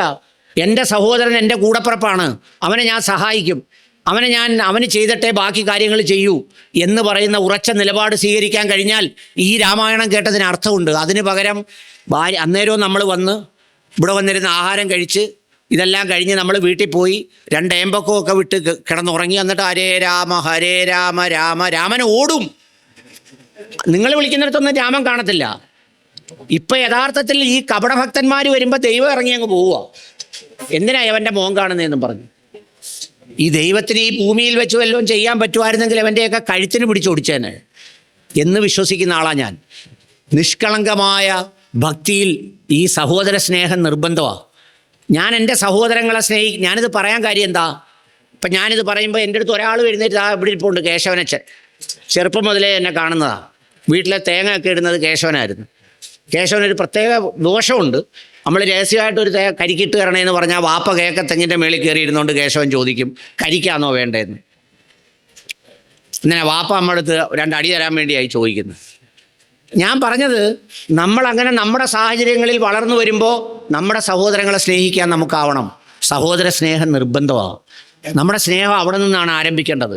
നമ്മുടെ കൂട്ടത്തിൽ നമ്മുടെ രക്തബന്ധുക്കളായിട്ടുള്ള നമ്മുടെ കൂടപ്പിറപ്പുകൾ വിഷമം അനുഭവിക്കുന്നു, നമ്മൾ സമ്പന്നനായിട്ടാണ് ജീവിക്കുന്നതെങ്കിൽ നമ്മുടെ വീട്ടിൽ ഇനി എന്തെല്ലാം പൂജ നടത്തിയാലും എന്തെല്ലാം പ്രാർത്ഥനാമുറി ഉണ്ടാക്കി വെച്ചാലും ഒരു കാര്യമില്ല, ഒരു കാര്യം ഉണ്ടാവില്ല. രാമായണം പഠിപ്പിക്കുന്ന ഒരു പ്രധാന പാഠം അതാണ്. മാതാപിതാക്കളോടുള്ള സ്നേഹം രാമായണം പഠിപ്പിക്കുന്നു. ഒന്ന് ആലോചിച്ച് നോക്കൂ, രാജ്യം പോലും ഉപേക്ഷിച്ച് പോകുന്ന ഒരു മകൻ എന്തിനാ അച്ഛൻ്റെ വാക്ക് പാലിക്കാൻ? ആരോടും പകയില്ലാതെ. ഇന്നത്തെ സ്ഥിതി എന്താ? ഇന്ന് കേരളത്തിലെ അഗതി മന്ദിരങ്ങളിൽ, അനാഥ മന്ദിരങ്ങളിൽ ഏതാണ്ട് 1 ലക്ഷത്തിലധികം അച്ഛനും അമ്മമാരും ഉണ്ട്. അച്ഛനും അമ്മമാരും. ഈ അച്ഛനും അമ്മമാരും അഗതി മന്ദിരങ്ങളിൽ കഴിയുമ്പോൾ മക്കൾ വളരെ സുഭിക്ഷമായി സന്തോഷത്തോടെ കഴിയുന്ന എത്രയോ വീടുകൾ എനിക്കറിയാം. അവിടെ എങ്ങനെയാ ദൈവം ഉണ്ടാവുക? അവിടെ എങ്ങനെയാ ദൈവവിശ്വാസം ഉണ്ടാവുക? അവർ രാമായണം കേട്ടോണ്ടെന്താ കാര്യം? സ്വന്തം അച്ഛനെയും അമ്മയെയും നോക്കാത്ത ആൾ ദശരഥൻ്റെ മഹത്വവും കൗസല്യയുടെ മഹത്വവും രാമൻ്റെ മഹത്വവും സീതയുടെ മഹത്വവും പറയുന്നത് ആരെ പറ്റിക്കാനാ? അതുകൊണ്ട് കാര്യമില്ല. നമ്മുടെ മാതാപിതാക്കളെ നമ്മൾ ഏറ്റവും ഇഷ്ടത്തോടെയും സ്നേഹത്തോടെയും നോക്കണം. ഇന്നും ജീവിതത്തിൽ ഓർക്കുമ്പോൾ 85 വയസ്സിലാണ് എൻ്റെ ഉമ്മ നഷ്ടപ്പെട്ടതെങ്കിലും എനിക്ക് സങ്കടം വരാറുണ്ട്. ആ സങ്കടം എൻ്റെ ഭാഗ്യമാണെന്ന് വിശ്വസിക്കുന്ന ഒരാളാണ് ഞാൻ. ഈ രാമായണത്തിലൊരു സന്ദർഭമുണ്ട്. രാമായണത്തിൽ രസകരമായ ചില കാര്യങ്ങളുണ്ട്. രസകരമായ കാര്യം എന്ന് പറഞ്ഞാൽ കുംഭകർണൻ്റെ ഉറക്കത്തെക്കുറിച്ചൊക്കെ പറയുന്നുണ്ട്. കുംഭകർണൻ ഒന്ന് ഉണരണമെങ്കിൽ ചെണ്ടയടിക്കണം, താളം കൊട്ടണം, ഇതെല്ലാം ചെയ്താലും ഉണരത്തില്ല.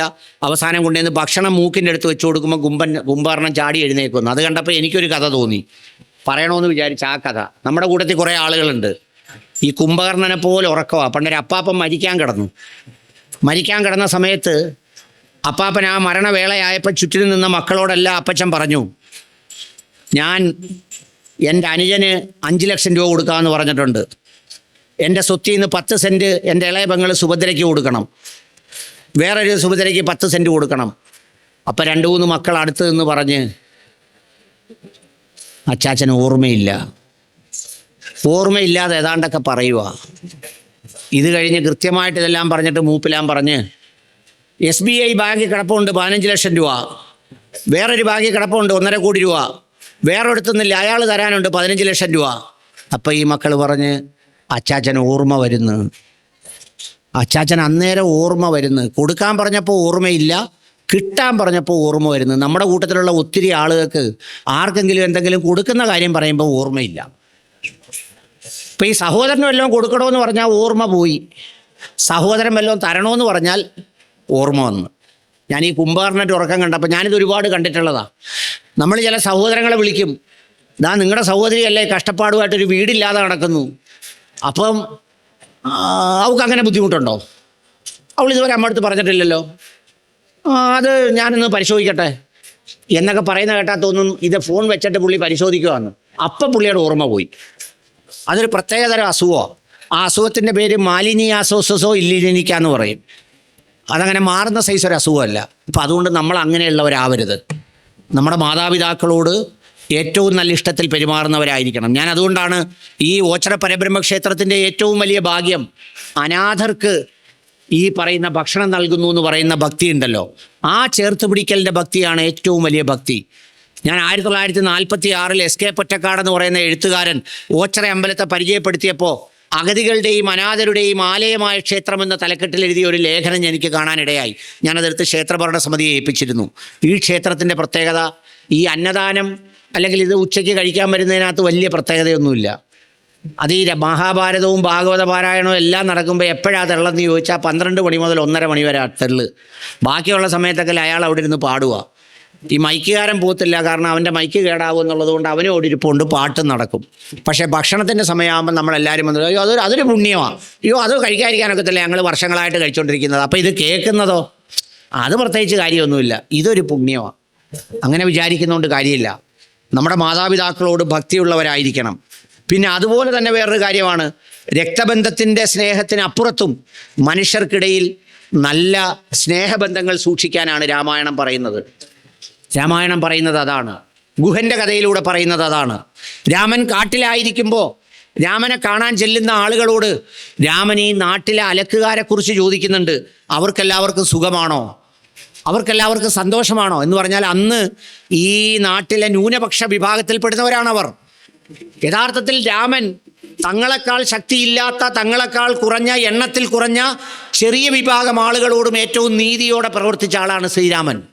രാമായണത്തിൽ ഒരിടത്ത് നിങ്ങൾക്ക് രാമനെ കലാപകാരിയായിട്ട് കാണാനേ കഴിയില്ല. രാമായണത്തെ അങ്ങനെ ആരെങ്കിലും അതൊരു ആയുധമെന്ന് പറയുന്നത് ധർമ്മത്തെ പ്രതിരോധിക്കാൻ, ധർമ്മം നിലനിർത്താൻ, നീതി നിലനിർത്താൻ, കുടുംബ ബന്ധങ്ങൾ നിലനിർത്താൻ, സ്നേഹം നിലനിർത്താൻ, വിട്ടുവീഴ്ചകൾ ചെയ്യാൻ, അവനവൻ്റെ ഇച്ഛകളെ നിയന്ത്രിക്കാൻ, അവനവൻ്റെ ഇന്ദ്രിയങ്ങളെ സൂക്ഷിക്കാനാണ് രാമായണം പഠിപ്പിക്കുന്നത്. അല്ലാതെ രാമായണം കലാപത്തിന് ആഹ്വാനം ചെയ്യുന്നില്ല. ഞാൻ രാമായണം മുഴുവൻ കടന്നുപോയപ്പോഴും അതിലെ ഓരോ സന്ദർഭങ്ങളും ഞാൻ ആലോചിച്ചപ്പോൾ വ്യത്യസ്ത മതങ്ങൾക്കിടയിലും മനുഷ്യർക്കിടയിലുമുള്ള യോജിപ്പിൻ്റെ പല അന്തരീക്ഷങ്ങളും വിട്ടുവീഴ്ചകളുമാണ് രാമൻ അതിലൂടെ എല്ലാം കാണിച്ചത്. ശബരി എന്ന് പറയുന്ന ഒരു താഴ്ന്ന ജാതിക്കാരി എന്ന് വിശേഷിപ്പിക്കാവുന്ന ശബരി എന്ന് പറയുന്ന ഒരു കാട്ടിലുള്ള ഒരു സഹോദരി, അവർ രാമനെ കാത്തുകാത്തിരുന്ന് രാമന് വേണ്ടി ഭക്ഷണം, പഴങ്ങൾ സൂക്ഷിച്ചു വെച്ച് അത് രാമൻ കഴിക്കുമ്പോൾ രാമൻ എന്തെങ്കിലും രുചിക്കുറവുണ്ടാവുമോ എന്നറിയാൻ വേണ്ടി കഴിച്ചതിന് ശേഷം ബാക്കി വെച്ച ആ പഴങ്ങൾ പോലും എടുത്ത് ഭക്ഷിക്കുന്ന രാമനാണ് രാമായണത്തിലെ രാമൻ. രാമായണത്തിലെ രാമൻ ആരെയും കൊല്ലാൻ ആഹ്വാനം ചെയ്യുന്നില്ല. ഒരാളെയും രാമൻ അങ്ങനെ അധർമ്മത്തിൻ്റെ പേരിൽ കൊല്ലണമെന്ന് പറയുന്നുമില്ല.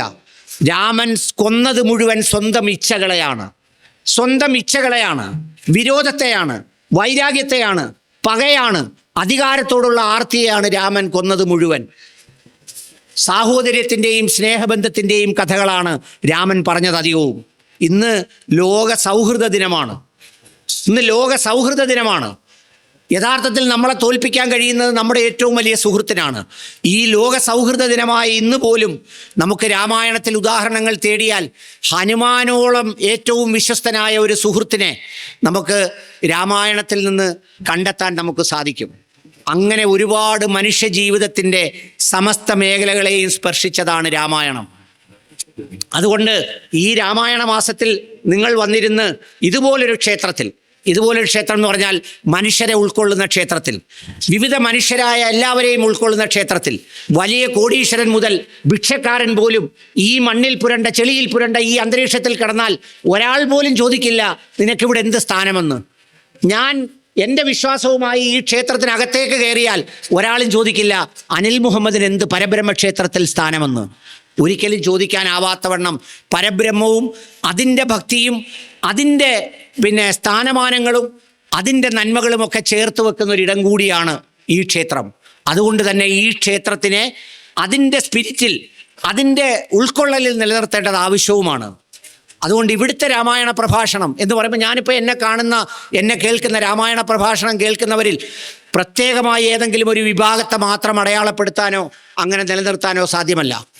അതുകൊണ്ട് മനുഷ്യനാണ് പ്രധാനം. നമ്മൾ നേരം വെളുത്ത് എഴുന്നേറ്റ് കഴിഞ്ഞാൽ രാത്രിയാകുന്നത് വരെ നമ്മൾ ഒരുപാട് സഹായങ്ങൾ, ഒരുപാട് പിന്തുണ, ഒരുപാട് സ്നേഹം, ഒരുപാട് ഇഷ്ടം, ഇതൊക്കെ നമ്മൾ എല്ലാ ജാതി മതസ്ഥരിൽ നിന്നും നമ്മൾ സ്വീകരിക്കുന്നുണ്ട്. നിങ്ങൾ നോക്കിയാൽ മതി.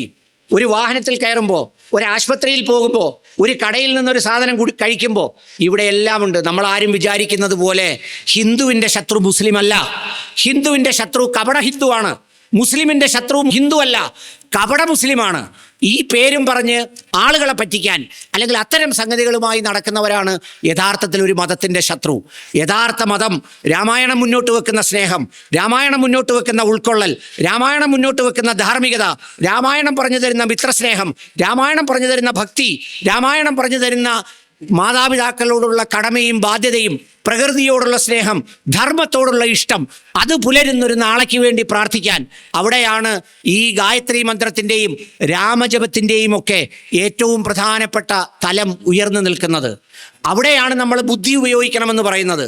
അവിടെയാണ് ഓം ഭുർഭുവസ്വഹ തത്സവിതുർവരേണ്യം ഭർഗോ ദേവസ്യ ധീമഹി ധിയോ യോ ന പ്രചോദയ എന്ന് പറയുന്ന ചിന്തകൾ കൊണ്ട്, പ്രകാശം കൊണ്ട്, വെളിച്ചത്തിലൂടെ ഇരുട്ടിനെ ഹൃദയങ്ങളിൽ നിന്ന് മാറ്റി കുടുസായ ചിന്തകൾ ഒഴിവാക്കി ഭക്തിയുടെ, നന്മയുടെ, ഉൾക്കൊള്ളലിൻ്റെ ചിന്തകളിലൂടെ അങ്ങകലെ എല്ലാവർക്കും വേണ്ടി പ്രചോദിപ്പിക്കുന്ന സൂര്യൻ, എല്ലാവർക്കും വേണ്ടി ഉദിക്കുന്ന സൂര്യൻ.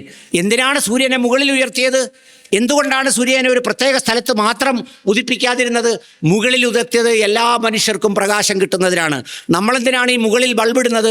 അതുപോലെ നമുക്ക് സ്ഥാനമാനങ്ങൾ കിട്ടുമ്പോൾ, നമുക്ക് വളർച്ച കൈവരുമ്പോൾ, നമുക്ക് സമ്പത്തുണ്ടാകുമ്പോൾ നമ്മൾ നോക്കിക്കാണേണ്ടത് നമ്മുടെ കുടുംബത്തെ ആകെയാണ്, നമ്മുടെ സമൂഹത്തെ മൊത്തമാണ്, നമ്മളെ മനുഷ്യരെ മൊത്തമാണ്. നമ്മൾ അതിനെ ഒന്നും കേവലമായി കമ്പാർട്ട്മെൻ്റലൈസ് ചെയ്ത് ഒരു ജാതി, വേറൊരു മതം. അതുകൊണ്ടാണ് ശ്രീനാരായണ ഗുരുദേവൻ്റെ ജാതിഭേദം മതദ്വേഷം ഏതുമില്ലാതെ സർവരുമെന്ന് പറഞ്ഞ ആ സാർവലൗകിക ഉൾക്കൊള്ളലിൻ്റെ ഏറ്റവും മനോഹരമായ സന്ദേശം തന്നെയാണ് രാമായണം മുന്നോട്ട് വെക്കുന്നത്. ആ രാമായണത്തിൻ്റെ സന്ദേശം, ഈ ഉൾക്കൊള്ളലിൻ്റെ സന്ദേശം എന്നെ കേൾക്കുന്ന ഭക്തരുടെ മനസ്സിൽ ഒരു സ്നേഹമായി, ഒരു ഉൾക്കൊള്ളലായി, നമ്മുടെ ചിന്തകളെ നിയന്ത്രിക്കുന്ന, നമ്മുടെ ഇന്ദ്രിയങ്ങളെ നിയന്ത്രിക്കുന്ന, നമ്മുടെ ആർത്തിയും അത്യാർത്തിയും എല്ലാം ഇല്ലാതാക്കുന്ന, എല്ലാം നഷ്ടപ്പെട്ട് ഈ ഭൂമിയിൽ നിന്ന് മടങ്ങിപ്പോകേണ്ടി വരുന്ന ഒരു ദിവസം നമ്മൾ പത്രമെടുത്ത് നോക്കുമ്പോൾ ചരമക്കോളത്തിൽ ഫോട്ടോകൾ വെച്ച് നമ്മൾ പലതും വായിക്കാറുണ്ട്. ആ വായിക്കുന്നവരെല്ലാം ഓർക്കേണ്ട ഒരു കാര്യമാണ്, ഇന്നല്ലെങ്കിൽ നാളെ ആ ചിത്രമായി നമ്മൾ മാറേണ്ടതാണ്. ആ ചിത്രമായി മാറുന്നതിന് മുമ്പ് നമുക്ക് ലഭിച്ച 50 വയസ്സ്, 60 വയസ്സ്, 70 വയസ്സ് അവിടെ നന്മയുടെ തുരുത്തുകളായി, അടയാളങ്ങളായി മാറി ചെറിയ പ്രകാശദീപങ്ങളായി മാറിച്ചേരാൻ നമുക്ക് കഴിയണം. ഒരു കവിതയുടെ ആശയം കൂടി പറഞ്ഞ് ഞാൻ അവസാനിപ്പിക്കുകയാണ്. സൂര്യൻ അസ്തമിക്കാൻ പോകുന്ന ഒരു സന്ധ്യാനേരം. ആ സന്ധ്യാനേരത്ത് സൂര്യൻ ഭൂമിയിലേക്ക് നോക്കി ഉറക്കെ വിളിച്ചു ചോദിച്ചത്രേ, ഞാൻ ഇത്രയും പകലോളം കത്തിയെരിഞ്ഞ് ഈ പ്രപഞ്ചത്തിനാകെയും പ്രകാശം നൽകി, പക്ഷേ ഞാനിതാ അസ്തമിക്കാൻ പോകുന്നു, എനിക്ക് പകരമാകാൻ ഈ പ്രപഞ്ചത്തിൽ ആരുണ്ട് എന്ന് ചോദിച്ചത്രേ.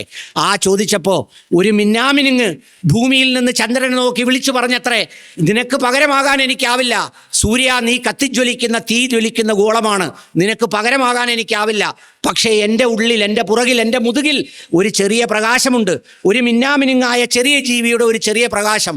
ആ പ്രകാശം ഞാൻ ഈ ഇരുട്ടിൽ തെളിയിച്ചു വെക്കാമെന്ന് പറഞ്ഞതുപോലെ, പ്രിയപ്പെട്ടവരെ, എന്നെ കേൾക്കുന്നവരെ, എന്നെ കേൾക്കുന്ന പ്രിയപ്പെട്ട ഭക്തരെ, എന്നെ കേൾക്കുന്ന പ്രിയപ്പെട്ട സുഹൃത്തുക്കളെ, അമ്മമാരെ, അച്ഛന്മാരെ, പിതാക്കന്മാരെ, നിങ്ങൾ ഓരോരുത്തരും നന്മയുടെ പ്രകാശത്തിൻ്റെ മിന്നാമിനുങ്ങളാകുക. ഈ പ്രപഞ്ചത്തിൽ ഇരുട്ട് ബാധിക്കുന്നു എന്ന് തോന്നുമ്പോൾ നിങ്ങളിലെ ഉള്ളിലെ നന്മയും ഭക്തിയും സ്നേഹവും ഉൾക്കൊള്ളലും ഒരു മിന്നാമിനുങ്ങിൻ്റെ പ്രകാശമായി കത്തിജ്വലിക്കട്ടെ. പ്രപഞ്ചം മനോഹരമാകട്ടെ, സ്നേഹം ഉൾക്കൊള്ളലാകട്ടെ, രാമായണത്തിൻ്റെ സന്ദേശം എല്ലാവരുടെയും ഹൃദയങ്ങളിൽ പടരട്ടെ. ഞാൻ അവസാനിപ്പിക്കുന്നു. നന്ദി, നമസ്കാരം, ജയ് ഹിന്ദ്.